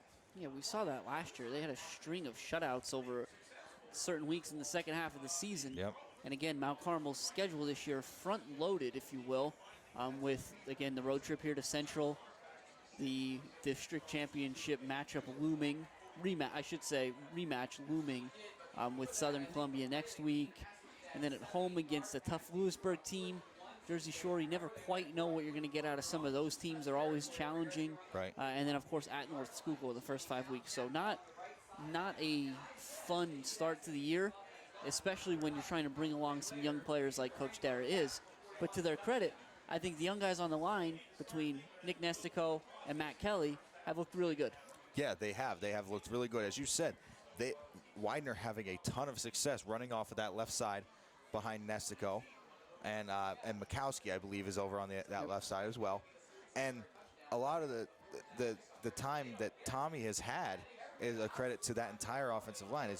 We talked about it earlier. We don't usually get a chance to highlight those guys, but Colin Erb, captain, Chili, out there. Like I said yesterday on that defensive line as well, he said that he cannot be trapped. They ran that little trap play that went nowhere. And he likes to say that he can't be trapped. I said it was that offensive and defensive line has been playing unbelievably right now. I think they're doing a great job of protecting Reisinger, even though he's got to kind of escape the pocket a little bit. They know that he's capable of doing that. So they're giving him those lanes to move and kind of taking their defenders where they want to go. And this third quarter will get started here. It's going to be Chapman kicking off again for the Red Tornadoes.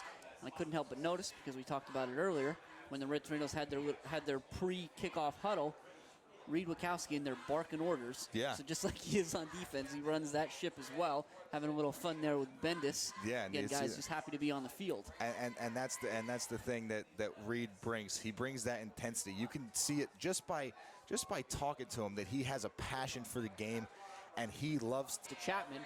And Chapman's going to leave it a little short. Johnson's coming all the way up. He's going to bounce in front of him now, get over his head. There's a little confusion there. And Reefer comes away with it finally, but he's only going to get to the 19-yard line. And that's actually worked out really well for the Red Tornadoes. As you said, Chapman, booming kick, sent them back down, inside the 5 last time. This time, they had to come up and field it around the 13, 15-yard line, and they weren't sure what to do. And there was a little bit more hang time on that, which gave the coverage time to get down there and not give them anywhere to go. Yeah, and it hit this beautiful turf here at Central Columbia. Speaking of beautiful turf, we've got a turf project going on at Mount Carmel that we'll talk about the next time we get a break. But for now, the Blue Jays are out with trips to the right from McNellis. He's going to take the snap, and he's looking to his right away. And it's through the hands of Morrison. And I think if Chapman was trying to do anything other than take Morrison's head off, he might have had an interception. Yeah, and exactly as you said, it looked like Chapman his eyes lit up because he saw Morrison kind of sit down trying to catch that ball, and the ball bounced off Morrison and into Chapman's stomach. But unfortunately, like you said, he was just trying to lay a hit on somebody. But almost a big turnover, but still an incompletion and a second down now. 2nd and 10 from the 20. Same look. It's going to be Reefer, Morrison, and Bradley split out to the right in that order, into out. Reefer comes in motion. They're going to hand it to him, but there's a flag on the play. We'll see which direction that's going to go. And wow. And it's going to be offsides on the Red Tornadoes this time.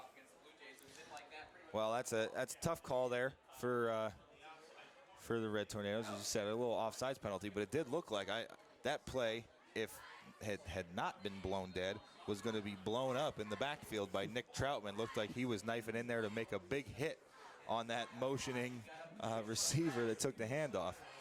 So 2nd and 5 here on the first drive of the third quarter for the Blue Jays. Same look. It's Reefer, Morrison, and Bradley split out to the right. McNellis has Troy Johnson in the sidecar to his right. And he's going to take the snap, and he rolls to his left, and he gets tripped. McNellis goes down. He's going to go all the way back at the 15-yard line. Now, I'd be curious to see if that was a Red Tornado defender or if that was just as he rolled out, he got clipped up by a lineman. Yeah, I'm not sure exactly what happened there. I'm assuming that as you said, our statistician extraordinaire down there, Mr. Gonzalo, he's going to have to chalk that sack up and give it to someone. So I'd be interested to see. He might give it to Daukus, who kind of fell on him there at the end initially. And again, in case you're just joining us here, if you see a number 31 out there that's not on your roster sheet, that is Daukus. Had some jersey issues earlier today. So this time, the Blue Jays have trips to the left. McNellis looks, and he's going to throw it as far as he can. And luckily, he misses Bradley. Belichick was out there in good coverage, and he fell down. Yeah, and again, as you said, it's the youth of McNellis. It's the inexperience. He's only been throwing to these guys since the offseason, because Trey Devlin, a great quarterback last year, with McNellis still fresh, he doesn't know all, Devlin's steps and everything to lay it out there perfectly for him, which was lucky for the Red Tornadoes because, as you said, I think it was Belichick that fell down in the coverage. Troy Johnson on to punt yet again. It's a good snap. He's going to get it's a low liner. It's end over end. Football comes up to get it at the 42-yard line, so he's going to be tackled quickly, which is a great job by the Blue Jays. But given where he caught the punt, it'll be 1st and 10 Mount Carmel at the 37-yard line of the Blue Jays. Yep, again, this is the second time that a punt has put the Red Tornadoes, I should say their defense has set them up to have good starting field position after a punt. Last time, Red Tornadoes were not able to turn it into points. This time, they need to. 10:46 left here in the third quarter. Mount Carmel 1st and 10. Riesinger to Widener. Widener's up the middle. He's got the space. He's in the seam. Now it's a foot race. Bradley's going to drag him down. He's going to be inside the 15 at the 11. So a big run there of 26 yards by Widener. And this is what I love about Widener as a running back. He's able to grind out short yardage plays, but he also has that speed to hit a hole and get through it and turn into a big play. Well, and you know who used to talk about doing that all the time, Dan? John Ayers. And it's going to be Widener again. This time he bounces to the outside. He uses the stiff arm to get the corner. He dives from the pylon. We're waiting for a sign that we're not going to get. They're going to mark him out of bounds. Oh, he stepped out early, all the way back at the 4. But nevertheless, another 8-yard gain by Widener. You're right, Jim. And another great run by Widener. That vision is unreal. But again, you were right. We did talk about Ayers like that. He had the ability to run guys over and outrun them. So the Red Tornadoes are going to keep it tight here. It's going to be a handoff to Widener again. Widener's going to put his head down. He's not going to get in. He's going to move forward yet again down to the 3, we'll call it. It'll be 3rd and goal. Check that. It'll actually be 3rd and 3. They can still pick up a first. Okay, well, that might be a good thing. So we'll see. Riesinger comes back out again. Mount Carmel's in a tight formation now. It's their offensive line. Chapman and Troutman are at the tight end.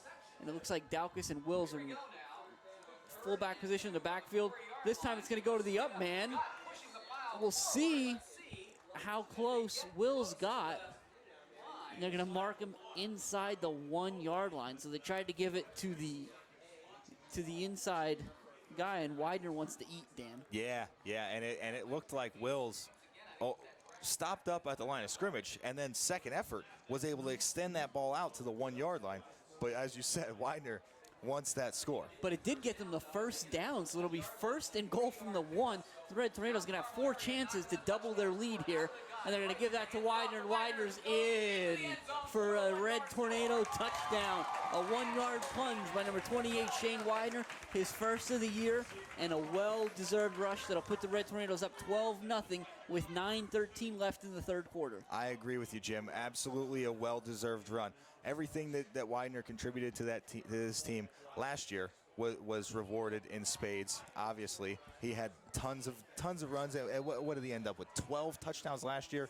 So I believe that to be one of many for Widener, as was the earlier touchdown in the first half for Chapman, one of many for this year. Stellar on to attempt the extra point. See his second of the night. It's a good snap. The kick that time is up, and he drills that one. It'll be 13-0 Red Tornadoes. Yeah, and again, as I said right at the start of this drive, you know, when you're given good field position, such as the field position they were given on that drive, you need to capitalize. You need to. You start in plus territory. You have to get points out of it, because this game is too close. You can't. I mean, I'll tell you that this Mount Carmel area Red Death defense that I'm seeing out here is gonna hold up, and they're not going to give up yards or too many points to this team. But I can also say that back to the offense, you can see the Red Tornadoes are kind of starting to smell blood in that water as they were coming off the field. Your buddy Chili, 72 Colin Herb, he was also letting the sideline and everybody else in attendance know it's time to let the big dogs eat. That's right. That is right. So Chapman will be kicking off again here. Again, this time, rather than Reefer, it looks like it's going to be Xander Bradley back there. Coach Scott looking to get a spark any way he can. And Chapman's going to boom this one. He's going to send Johnson back to the 3-yard line. Now Johnson tries to make one guy move, but I have to give these special teams credit, Dan.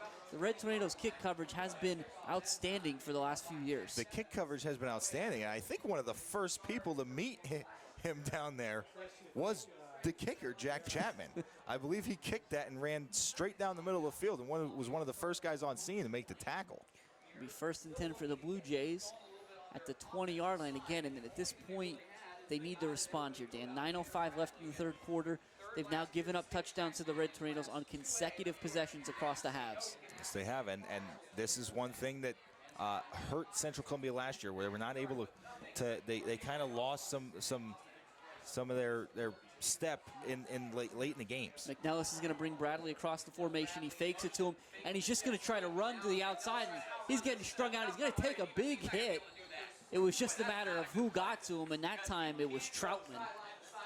Yeah, Troutman, great job getting across there. Actually looked like Widener. Yep. Widener, as we said, it's so tough to get outside on this Red Tornado defense because they have great sideline-to-sideline speed. Yeah, McNellis actually lost 3 on that one. Yeah, so you think about that, McNellis moving in the right direction initially and just couldn't get anywhere because of that unbelievable speed for the Red Tornado defense. Yes, so they're going to take a timeout there for the an injury. It's player down, actually. That's Morrison.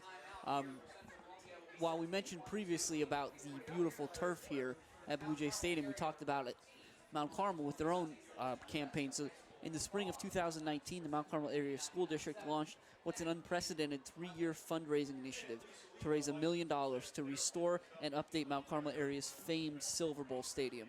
The main fundraising effort will go towards the installation of a new all-weather field. The goal of the district is for various sports to have the ability to compete and practice at the Silver Bowl facility.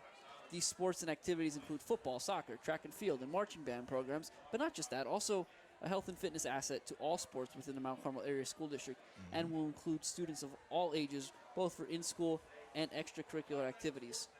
So please, that's the Tornado Touchdown Football Club. So please do what you can. Donate. We'll get some information on how you can go about doing that just as soon as we can. But again, the Red Tornadoes looking to call upon the generous alumni who always show up for this team. And exactly as you said, Jim, it looks like there was, with this turf project, as we look out here at Bluejay Stadium over this glorious turf football field, I know there's a lot of old school people out there that enjoy the natural grass look of the field, but really to make it available for more than just football, and you don't have games like last year against, was it Towanda, with the Mud Bowl last year, which I don't believe you were at that game last year, Jim, but the playoff game last year, the Mud Bowl at the stadium, you don't deal with that as much due to the turf project, you know, once you get a beautiful turf field. And here back at Bluejay Stadium, we're just about ready to get started. Eli Morrison, number 7, he is up and off the field walking gingerly, however, so we'll keep an eye out and see if he's able to get back in tonight. But again, instead the Blue Jays facing a 2nd and 13 here from their own 17-yard line. McNellis in the shotgun. He's got 3 receivers to the left. We'll see who's out there to replace Morrison. McNellis is going to move, and he threw it across the middle. He throws it right into Prokowski's hands. And he was trying to catch, that was number 2, it looked like. Number 2, Dylan Devlin, was in there for Morrison, and he was coming across the middle, and McNellis just missed him right into the open arms of Prokowski. Yeah, as you said, Prokowski playing at that safety spot in the backfield there, and the pressure got to McNellis again as those Red Tornadoes continue to pressure him, and he tried to just flick that thing out there to Devlin, but unfortunately, as you said, into the waiting arms of Prokowski. 1st and 10 from the 24 for the Red Tornadoes. Reisinger turns and hands it to Bendis, but there's a little motion there on the Red Tornadoes that's going to come back. It'll cost them 5. Even still, this is 3 Red Tornadoes drives in a row now that have started with better field position than the one previously. Yeah, that is very true. So this is a good spot for the Red Tornadoes to be in. But again, you can't squander this type of field position. You need to get points out of it. Have to. 1st and 15 now from the 29. Reisinger's got 2 receivers split out right. He's going to take the snap and hand it to Joey Bendis, and Bendis is going to run hard. He's back across the 25. We'll see just how far they mark him. You're around the 23. So we'll give him 6. Nice, tough run. Yeah, great run there by Bendis. As we talked about him before, been out last 2 seasons. He's hungry, and as you said earlier, the big dogs want to eat. Bendis wants to eat as well. Red Tornadoes back up. The Blue Jays barely have enough time to get their guys off the field, and they're going to take a timeout as they're unable to do so. So that's the second one now. Oh, check that. The first one of the second half. Previously, we thought it was a timeout. It was actually when Morrison was down. That's right. Yep, that is correct. And you know what, Jim? I have to say, these Central Columbia Blue Jays seem to be getting worn down a little bit. And this is something that Coach Dara and this offensive line, especially the offensive line, prided itself on last year. Their conditioning. They were able to grind out. As you said, Chili coming to the sideline after the touchdown saying, "We want to eat." That is demoralizing to a defense, because that just means that they want to be out there. They want to be on the field. That offensive line, they're down in the trenches. They want to keep putting pressure on and keep opening holes. Yeah, when you have a young offensive line like Coach Dara has right now, if you're in a run formation all the time, you let your offensive line go get the defenders as opposed to dropping back and waiting them to come to them. So it helps in that development as well. But it's going to be a now pattern all the way out to Burkowski. Burkowski gets a great block from Chapman, and he's inside the 6, we'll call it the 17. So he'll pick up 6. It'll be 3rd and 3. Again, very nice block from Chapman, as you said, and great job by Burkowski, just kind of making a guy miss there and picking up what he can on that. That was a long pass there for Reisinger. That ball, it seemed like Burkowski was split way outside. And good job of just picking anything up there. Again, we continue to have to talk about the offensive line. They're giving Reisinger plenty of time back there. And he's in the gun. Chapman and Wills are the tight end. Burkowski split out. Reisinger has Bendis to his right and Daukus in the slot. He's going to hand it to Bendis. Bendis makes a couple guys miss because, again, he had nowhere to go, and he fought through to pick up a first down. And this is another thing that the Red Tornadoes have this year, which we thought could be something that they were missing this year, I should say, from last year. Last year you had two guys that could run the ball with a lot of success in Erzin and Widener. Now you've got Bendis and Widener. It's just next man up type attitude. Bendis needed 3, got 4, and they're going to give it to him again. And this time he's got some space in the middle of the field. Now he's got his head down and he's in. Joey Bendis in for a 13-yard Red Tornado touchdown. And Dan, look how excited that offensive line is. Exactly. And you know what? Look how excited Joe Bendis is. You got to love the story for this kid. You know what I mean? Like I said, knee injuries the past 2 seasons. He's finally a senior. He's back out there. He's getting his opportunity, and he's making the most of it. Great job running. Great job by the offensive line. And again, just because I can't help but point this out, it's 19-0 out. Stellar on to kick the extra point. Bendis was excited about the touchdown. He was moving to the sideline. You see who grabbed him and kicked him back out there for the extra point? Reed Wachowski. And Stellar drills that one. So he's 2 for 3 on the night, and with 6:59 left in the third quarter, the Red Tornadoes are, dare I say, rolling now, scoring on their last 3 drives and up 20-0. And this is the type of thing that I really believe Coach Dara was preaching at halftime down in the corner of the end zone there. Like, listen, we got our lead. We got that 1 score out of the way. Now it's off to the races. Now we go. You know what I mean? Sometimes you need that. You need to see the ball go into the end zone to really get yourself going and get comfortable and start to just play instead of, putting pressure on. Now the pressure's off a little bit. They're up 3 scores. Now it's time to go out there and have fun, which it looks like this Red Tornado team is doing. And they had a lot of fun last year, too. It's certainly something that Coach Dara and the coaching staff put in place, but they got a great group of kids, too. Coach Dara talked about this being his largest senior class ever that he's had while he's here. Wow. So these are kids that understand and respect the system and know how to not just survive in it, but really thrive. Absolutely. And a lot of these kids, like you see them out here playing football, you only see the sports side of it. They're great kids in general. It had Chapman, Wills, Troutman, and Herb all at Supper Club, and they're just great kids.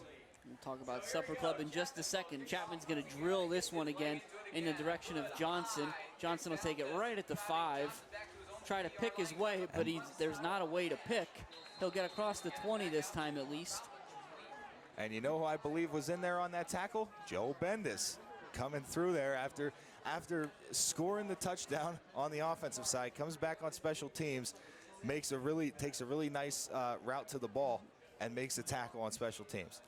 1st and 10 for the Blue Jays. Again, we talked about last drive, needing to get some momentum to stay in it.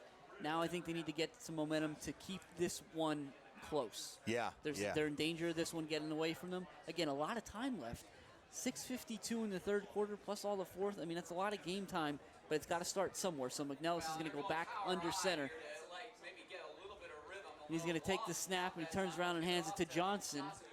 And Johnson does a great job of fighting off the initial tackler, but the initial tackler was 2 yards in the backfield, so he just gets a yard on that one. And again, this is this Red Tornadoes defense. The meat of this defense is not where you want to go as an offensive player. You don't. They call a dive play or a power play up the middle. As a running back for the opposing team, you cringe. You don't want to run against this tough front 7. They're going to stay tight. It's a power I, full house backfield type with 2 receivers, 1 split to the left, 1 to the right. McNellis turns around, and they're going to toss it that time to Johnson, and that's about as much room as he's had. Getting to the outside, he'll be close to a 1st down. We'll see exactly where they mark him. It's the 33, 32, we'll call it. Yeah, and as you said, it seems like the outside run, a toss play, getting him moving, getting some guys out in front of him, that's been the most success that they've had today running the ball, really. They need to get the ball outside because they just are having no luck up the middle. Big 3rd down here for Blue Jays, desperate for some sort of offensive momentum. We'll see what look they go with. It's the same look. It's full house backfield, power, whatever you want to call it. McNellis takes the snap, and it's the same play. It's a toss, and it's not there. Oh, it was not there. And an individual effort by Johnson picked up the 1st down. It'll keep that drive moving. Fantastic job there by Johnson. As you said, kind of shrugged a couple tacklers off. Couldn't get the guy off of his legs, but was able to kind of lunge backwards and kind of stretch that ball out almost as well. Yeah, looked like Mike Winchell from Friday Night Lights. He's out to the 39-yard line, which that gain of 6 might be the Blue Jays' longest rush of the game up to this point. So we'll see which way Coach Scott likes to go. I think we're going to see a lot more of this power backfield. It seems to be having success with it. So why go away from it, right? So McNellis, he's going to split out Bradley to the left and and Smith to the right, but it felt like that play took a while to get in there, and that's going to be a delay of game, I believe. The clock had run out, and that's what it'll be. Again, new quarterback, new backfield. Yep. Eli Morrison again, not back here yet. So certainly missing a little bit of that veteran leadership at this point. And unfortunately, that's one of those things that you see that you just it can almost be a drive killer. And hopefully for the Blue Jays that it's not. It'll be 1st and 15 now. McNellis is going to throw it this time. He's got Bradley on a slant, and it's a great ball and a great route right into the heart of that defense, and a little soft spot they found. It'll be very close to the 1st down. Pick up a 14. And you see, Jim, as we talked about, we knew that they were not going to have too much success. We talked about it earlier, throwing the ball if they couldn't get going with the run game. They run it 3 plays in a row, get a 1st down, and then, as you said, find a little soft spot in the defense, 1st down. Yeah, they'll put him at the completion. Put it at the 47, so that was a gain of 12. It'll be 2nd and 3. And they're still in that full house backfield for McNellis. This time they're going to run the pitch again to Johnson. Johnson does a great job of putting his foot in the ground and getting upfield, and he's going to pick up the 1st down as he crosses into Red Tornado territory. Very nice job of Johnson, kind of just making that little cutback, finding that kind of hole in that. It seems like that probably a zone blocking scheme that the Central offensive line is running, where they kind of just, it's one of those situations where the running back just has to find an opening somewhere. 3:40 and counting, 20-0. Red Tornadoes here in the 3rd quarter. We'll see what the Red Tornadoes can do to stop this Central Columbia offense that's starting to nickel and dime them down the field a little bit. McNellis has the same look, and this time he's going to give it to the up back, and that's not going to have any success at all. The Red Tornadoes seemed like they were waiting for that one, sniffed it out right away. Yeah, as we said, and the two guys coming off the pile there, it looked like the linebackers, Reed Witkowski and Jack Chapman, along with that defensive line, just stuffing everything up. But it seems like that, as we said, they're going to have to keep getting these tosses and getting outside the tackles because they're not having any success inside. 2nd and 10, no gain on that one. Yeah, Dan, that going into the teeth of that defense isn't necessarily your best plan of attack here. No. So we'll see what the Blue Jays do. Same look for McNellis. And this time he's going to throw it on a play action. So the Red Tornadoes got two guys back with Bradley. That's Reefer, and Reefer makes the catch, but give Pupo credit. He used the sideline and forced Reefer out of bounds. That's a great play. I'll tell you, the coverage from Pupo and Burkowski with the help over the top was unreal. Reefer does a great job of catching that ball, but as you said, Pupo just instinctively, and that's, I said it earlier on in the game, using that sideline as your friend, use it as your 12th defender, and just kind of you can do it without interfering with the catch, and just kind of shade him out of bounds. So 3rd and 10 now, again from the 49-yard line of the Red Tornadoes. McNellis has that same look. He goes for a hard count. Malcar moved a little bit, but Logan Wills is going to bury McNellis all the way back at the 40-yard line. A loss of 11 on 3rd and 10. Yeah, and Logan Wills is the first one to get there and put a hit on McNellis, but there was a host of Red Tornadoes in there. I think Herb, looked like Daugas was in there, Mikowski, Reed, Witkowski. They were all ready to take McNellis down. And something to watch there, Dan, especially again if it's Wednesday night and you're watching this on replay. Looked like Wills guessed the snap count there because he moved as the offensive line did. So for the Blue Jays, it'll be another punt out of Troy Johnson. Good snap, good kick. Pupo's going to let that one bounce. It'll bounce out of bounds. It hit around the 32 and then took a hard left. It'll be 1st and 10 Red Tornadoes at their own 30-yard line. So, Dan, we talked about Wednesday nights with the broadcast on WKMC TV, and you mentioned players, cheerleaders, and band members, as well as get some information from the coaching staff on the upcoming game. If that piques your interest, you'll want to make your way to the back room at Matucci's Willow Street Cafe in Mount Carmel at 6:15 p.m. every Thursday night of the football season. And while we are telling you about the delicious food and conversation you get at Matucci's, the Red Tornadoes ran a snap there. It was a handoff to Stellar from Reisinger. The Turf Monster jumped up and got him at right around the 31-yard line, but there's a flag on the play, so wait and see what that is going to do. Yeah, talking to Coach Dara last night, he had mentioned to me that Stellar is going to be seeing some time at tailback. As we know, Stellar is also the backup quarterback and the place kicker, so he's all over the field. That's going to be a hold on the Red Tornadoes, so that's about the one slip-up, we'll say, in a second half or a third quarter that's been pretty good through the first 10.5 minutes. So it'll be 1st and 20 for the Red Tornadoes at their own 18-yard line. Again, the Red Tornadoes on top 20-0 here at Blue Jays Stadium. Reisinger's got two receivers split out to his right, and he's got Chapman all by himself on to his left. And this is going to be a false start on the Red Tornadoes. It'll cost him another 5. And we continue to move back. That's as we said, this would have been the drive that would be almost the straw that breaks the camel's back if they could put this one in the end zone. That would kind of close this game out. They put it themselves 4 scores ahead. They're going in the wrong direction currently.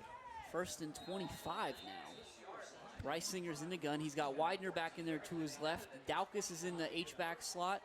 Burkowski and Wills to the right. Chapman by himself to the left. Reisinger takes it. He's going to hand it to... No, he's going to keep it. And he's got nowhere to go. So Reisinger does a good job of just getting down because Jacob Reefer was ready to lower the boom. Yeah, and it looks like we've got a decent amount of different faces in there. It looks like instead of Burkowski, we've got number 19, Pupo out there at wide receiver. So we've got some, even though, as we said, there's not a ton of guys on that Mount Carmel sideline, a lot of guys getting rotated in. Coach Dyer's got a lot of confidence in pretty much just about everybody. And it's the same look, and this time Reisinger is going to hand it to Widener. Widener had some room, but it's going to be another false start against the Red Tornadoes. Yeah, so as you said, after a very clean third quarter. And this feels like, Dan, this is something that the only thing I can think of is the officials must have caught something early on, perhaps giving the Red Tornadoes a chance to correct it, a player not setting, and now they're just going to bury him every time they do it. That could be. That is what it seems like at this point, because there's no difference in quarterback and things like that, so it can't be the cadence or the motion or anything. 4 seconds left here. They'll get the snap off. Reisinger's going to hand it to Widener, and Widener's just shrugging off tackles like they're not there. He'll somehow get across the 15 and pick up about 6, but there is a Central Columbia Blue Jay down around the 10-yard line. Looks like it's going to be number 54, Logan McWilliams, but he's up quick. And he'll try to get his way to the end zone, but while all that's happening, the third quarter has come to a close, and the Red Tornadoes are on top of the Central Columbia Blue Jays 20-0 here in the season opener for both teams. And again, Jim, as you said, this is Widener just being Widener. You know what I mean?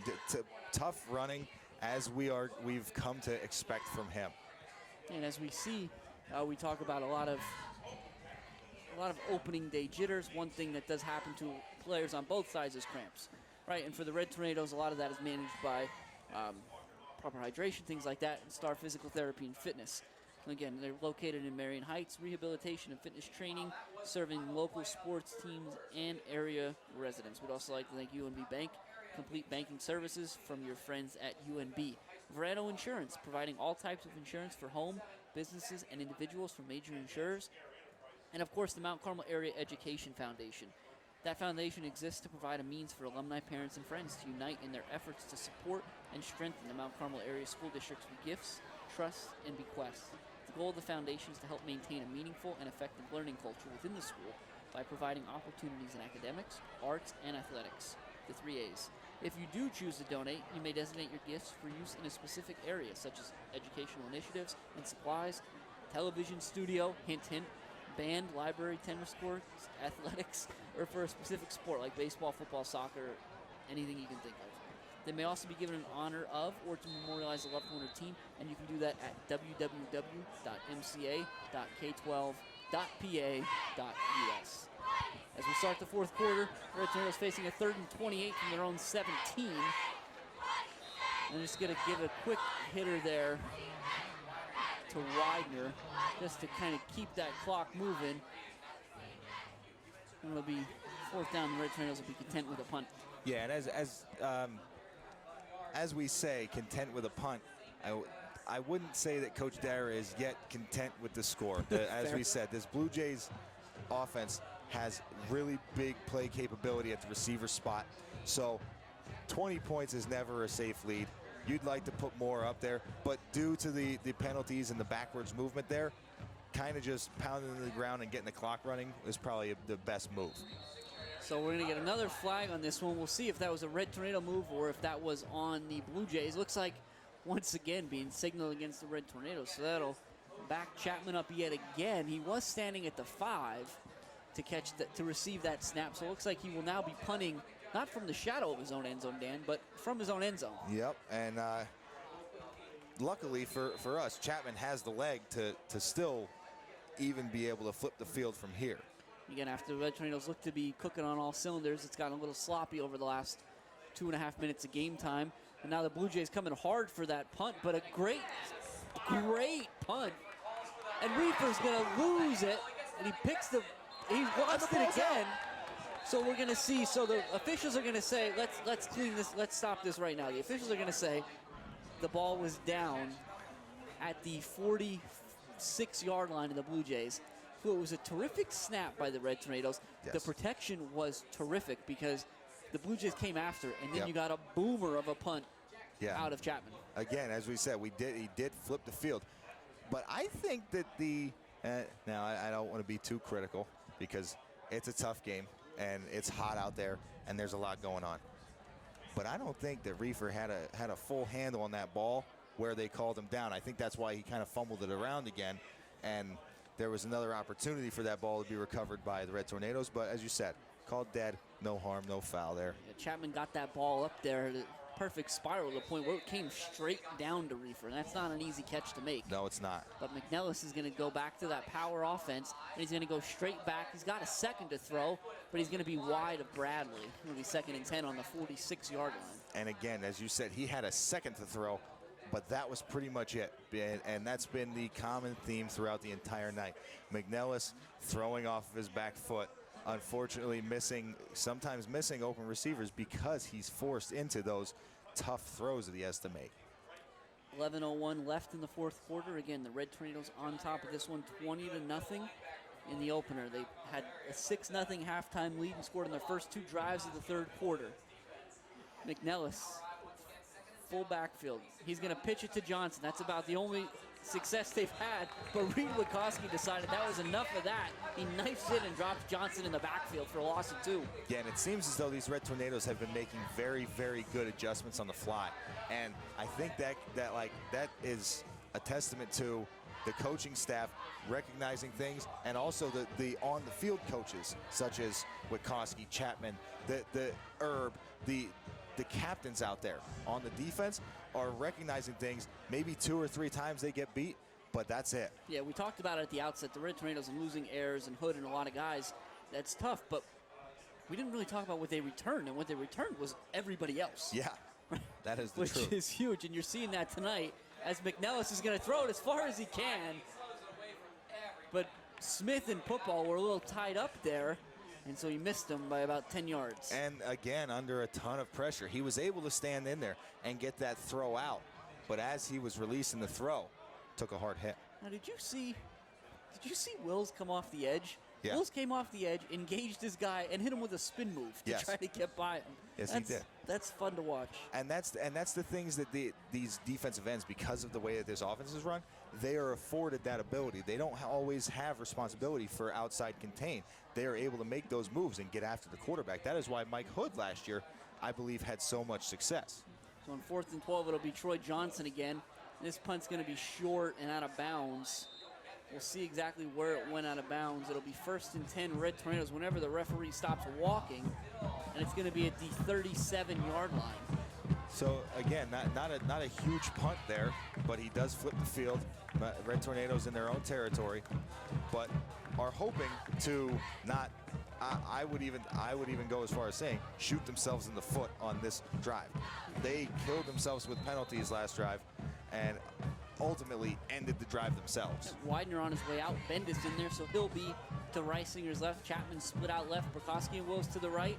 It's going to be handoff to Bendis, and Bendis has some room. He makes a great move. Bendis is across the 50, and he does a great job of covering the football as Devlin came from behind with a big swipe, but Bendis is all the way into Blue Jay territory at the 38-yard line. Again, a great run for Bendis. As we said, the kid's hungry. And just like that, Dan, as much as we want to give credit where it's due, it's going to come all the way back. There's a hold called against the Red Tornadoes. Oh, man, it looked like right at the line of scrimmage. So it's going to go from a 30-yard gain to a 10-yard loss. That's tough. But as you said, that with Devlin coming in with that big swipe trying to strip the ball, that's the mode that the Central defense has to be in right now. They need a turnover. So they need an interception. They need a forced fumble. So they're going to take 10 yards from where the foul occurred, so it's going to go all the way back to the 28-yard line, where the Red Tornadoes are going to be faced with a 1st and 18. So Reisinger, he's going to drop back and he's going to throw it to Chapman. Chapman makes the catch on the sideline on a hitch route, and then decides he's going to run over the defensive back rather than go out of bounds. Yeah, I believe that is what the defensive back anticipated, was Chapman to go out of bounds, and he just kind of put his shoulder down and pushed him for another five yards or so. So that'll get him out to the 35. It'll be 2nd and 12 with 9:20 left in this one. Again, Wills and Brokowski to the right, Chapman by himself to the left. Reisinger's in the gun with Bendis to the left, and it's a low snap, that Bendis scoops up off the turf and makes something out of nothing. He'll get out to the 39-yard line. Again, I think Bendis wanted to pick that ball up just because he said, you know, they took away my last run. I got to get this one. I got to get this next one. He scooped it up like a shortstop. It'll be 3rd and 8 for the Red Tornadoes here, as the clock is now under 9 minutes remaining. So same look. Daukus is in that H-back. This is more of what we saw last year, that shotgun double wing where they would split out one of the tight ends into a receiver. In this case, it's Wills. So Reisinger, he's going to send Bendis in motion. He's going to look straight back. He rolls out, and he's under pressure. He's going to go down. That's a nice play by Devlin and shows, I think, some maturity in Reisinger to just take the sack rather than make a mistake. Exactly. That was something that I had talked about. Well, I think I had talked about with you last week, Jim, that I noticed in the scrimmage. Reisinger, you know, there were times where last year he would be under pressure, and rather than just going down and cutting his losses, he would try and throw the ball up there. And normally it didn't turn into anything bad, but sometimes it would put it into a precarious situation. Does result in another 4th down for the Red Tornadoes. In this one, Chapman's going to punt an end over end. It's going to be inside the 40. It's going to keep rolling. That'll be Pupo who's going to down it at the 36-yard line. So, again, a great punt out of Chapman. Yeah, another very good punt from Chapman. But as we said, with Reisinger, like you said, that's almost a maturity thing, just taking that sack and not just forcing the ball downfield. Let Chapman go out there and punt it, and let your defense, who has been doing their job all game long, continue to do the job. So great call, recognizing that, Jim. And great job by Tommy just to decide, okay, I'm just going to eat this ball and take it. 7:44 left in this one. 1st and 10 Blue Jays on their own 36-yard line. They trail the Red Tornadoes 20-0 in the 2019 season opener. McNellis has a regular pro eye. He's got Bradley to his left, but he's going to give it to the up man, who's Dylan Devlin. And Devlin puts his head down and does a nice job getting out to around the 40-yard line. Yeah, about a 4-yard gain there by Devlin, but when it looked like he kind of took the initial hit right around the line of scrimmage and just kept pushing. So great, nice, tough run there by Devlin. Dylan will go out. They'll bring in Zach Smith. So Riley O'Neal still in there with Johnson, though, so we'll see just how much they spread it out. Reed making his way out, which I can't imagine he's doing so willingly. So we'll see what's going on there. But McNellis under center. He's got Johnson behind Riley. He's going to take the snap and go straight back. He's only looking at one guy, and he missed him. And it's intercepted. And that's going to be Troutman. Troutman's got a wall of defenders. He cuts across the field. He makes another guy miss. And Troutman's going to return that all the way back to the Blue Jay 42-yard line. McNellis had a receiver. There was a little traffic. The ball got batted up in the air, and Troutman came out of nowhere to snag that one. Yeah, Troutman did come out of nowhere. It looked like Troutman was trying to get out into a flat coverage is what it looked like, and then back over the middle he comes and grabs that ball out of the air. Like you said, it looked like he was there, and then he wasn't there, and he had the ball. 1st and 10, Mount Carmel, 47-yard line of the Blue Jays. Reisinger's going to turn and hand it to Bendis. Nowhere to go there. Nice play by number 56, Jake Pierce, a sophomore for Central Columbia. Yeah, nice play by Pierce there on the defensive line. We'll see what the Red Tornadoes decide to do if it ever gets to a passing situation on this drive, if they choose to. 2nd and 10 now, 6:20 and counting. The Red Tornadoes seem to be moving just a little bit slower here. Reisinger's got those end zone play clocks in his sights.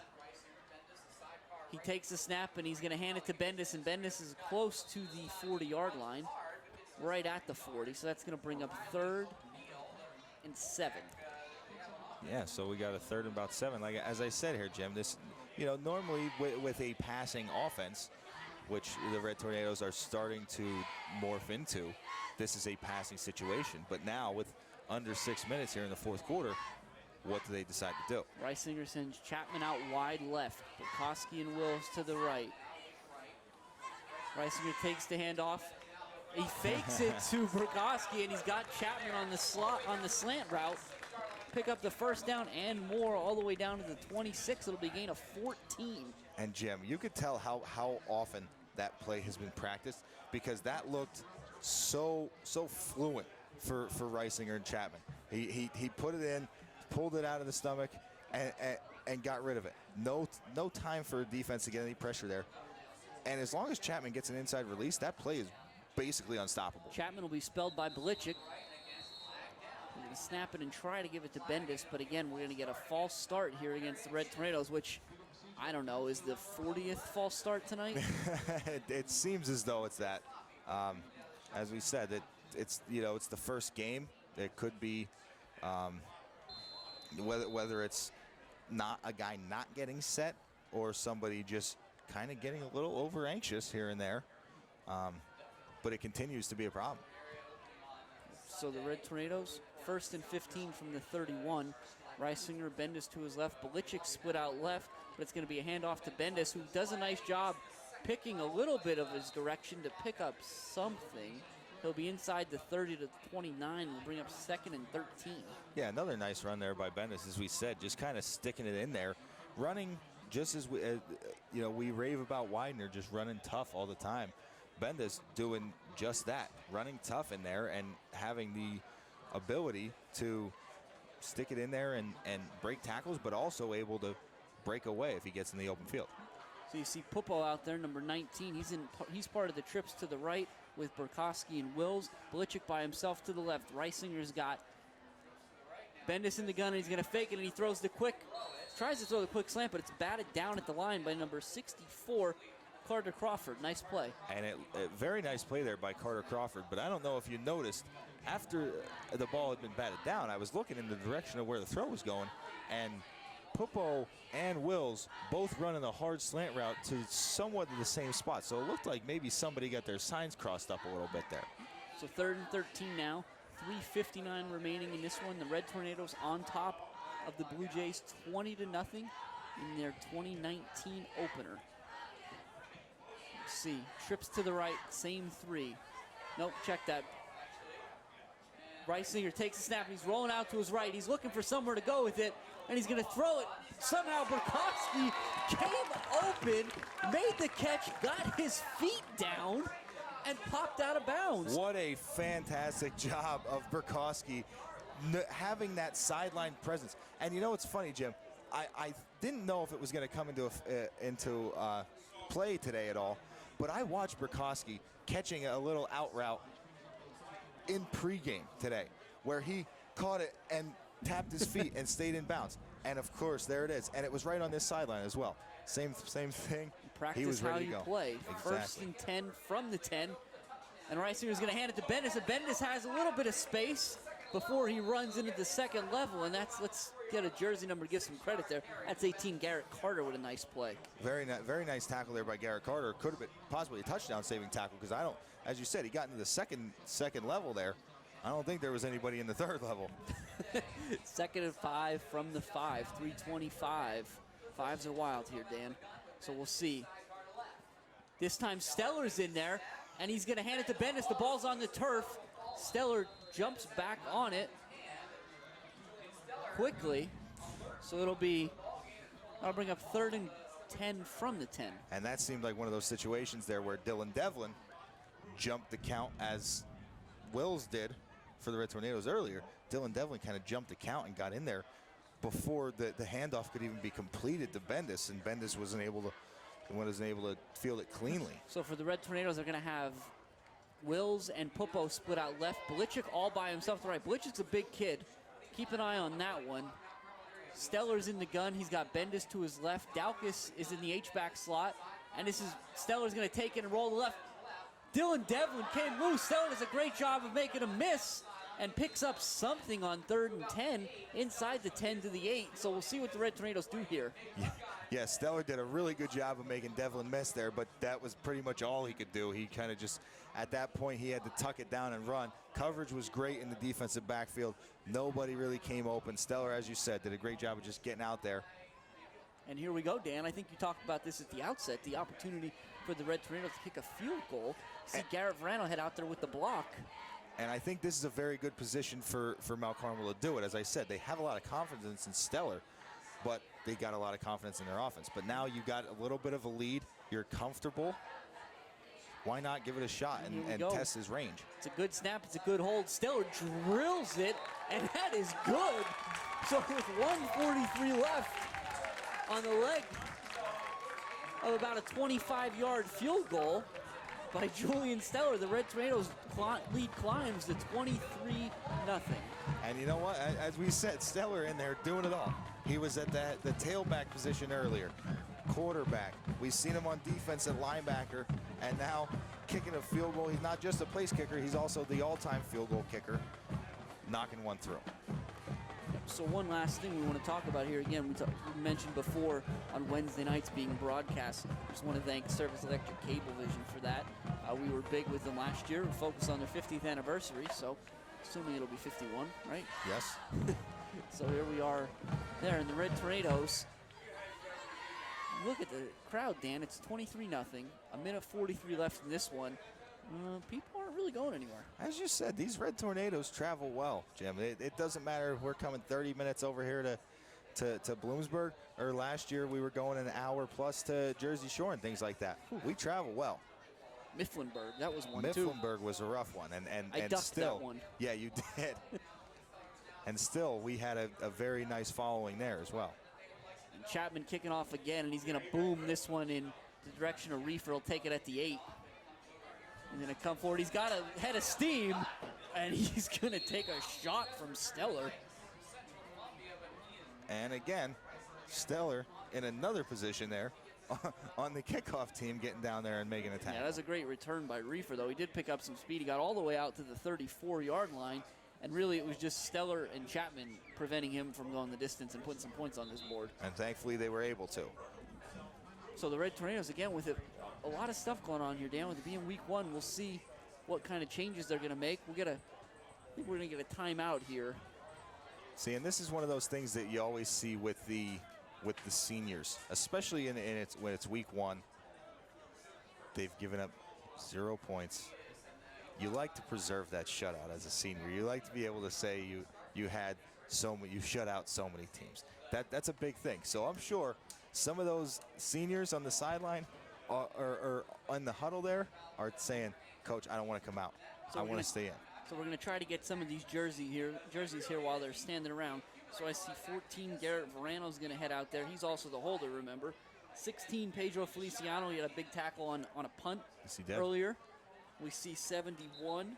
It's going to be Nick Nestico. Okay, so Nick's going to get some time at defense as well.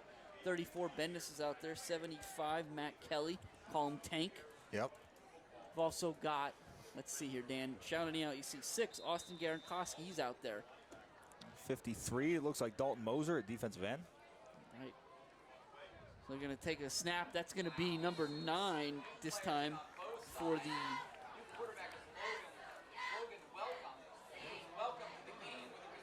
We're checking our roster here. It does not look like we have a number 9 on there. No, I think we heard here. Let's see.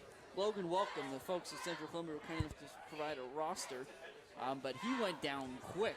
Yes, and a lot of pressure put on him in that backfield. And that was a 2-yard loss on the play, 1st and 12 from the 30, and Welcome under center. Going to take the snap, and this time they're going to throw a pitch. That's going to be a pitch out to number 6, Nathan Smith. Yeah, that's a nice job there. Strung out, but he's going to stay in bounds, I believe. So looks like we've got another check in here, number 75, Michael Keir. I did see number 45, Michael Reed, as well in there at linebacker. Looks like the Red Tornadoes are sending out their number 53. Sorry, you check that. You mentioned Dalton Moser. We try to get as many of these jerseys as we can. These kids are a big part of it, especially given the Red Tornadoes' numbers. Everybody's really working their tail off all summer and at practice.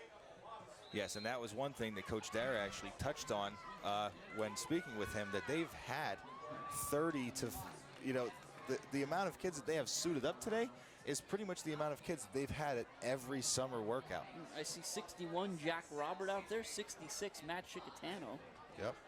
number 3, Tom Davitt.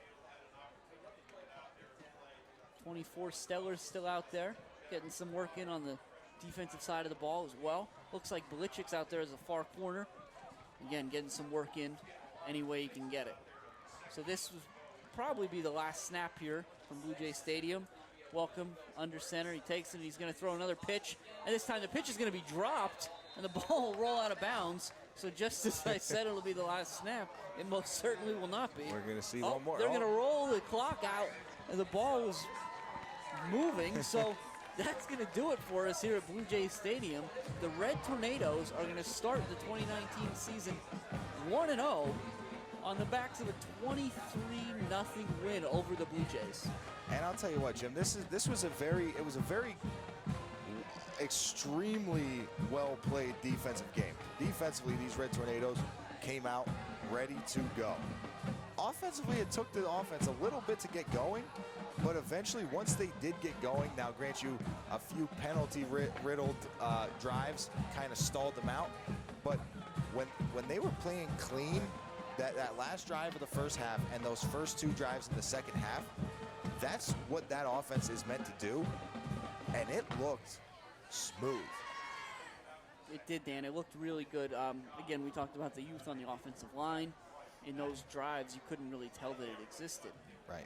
And I think the big thing, again, you talked about it being well played from a defensive side. I'm going to put that aside. Not because the shutout's not impressive. It's always impressive.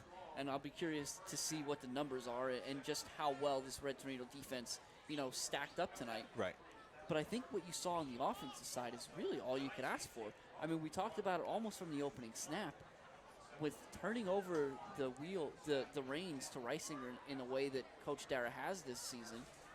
To see him stand in the pocket, climb the pocket when necessary, keep his head downfield, deliver balls that are on time and on target, I mean, that's really all you can look for out of week 1. Yeah, and it seems as though he did that and more. As you said, sure. there were almost those veteran plays as well, where you he in that situation where he took the sack instead of trying to just fling the ball up there and throw it up for grabs. That's one of those things you're not going to see that on the stat sheet. You're just going to see it as a sack. But there's a less polished quarterback that may not be a sack on the stat sheet. That may be an interception because he tries to force a throw.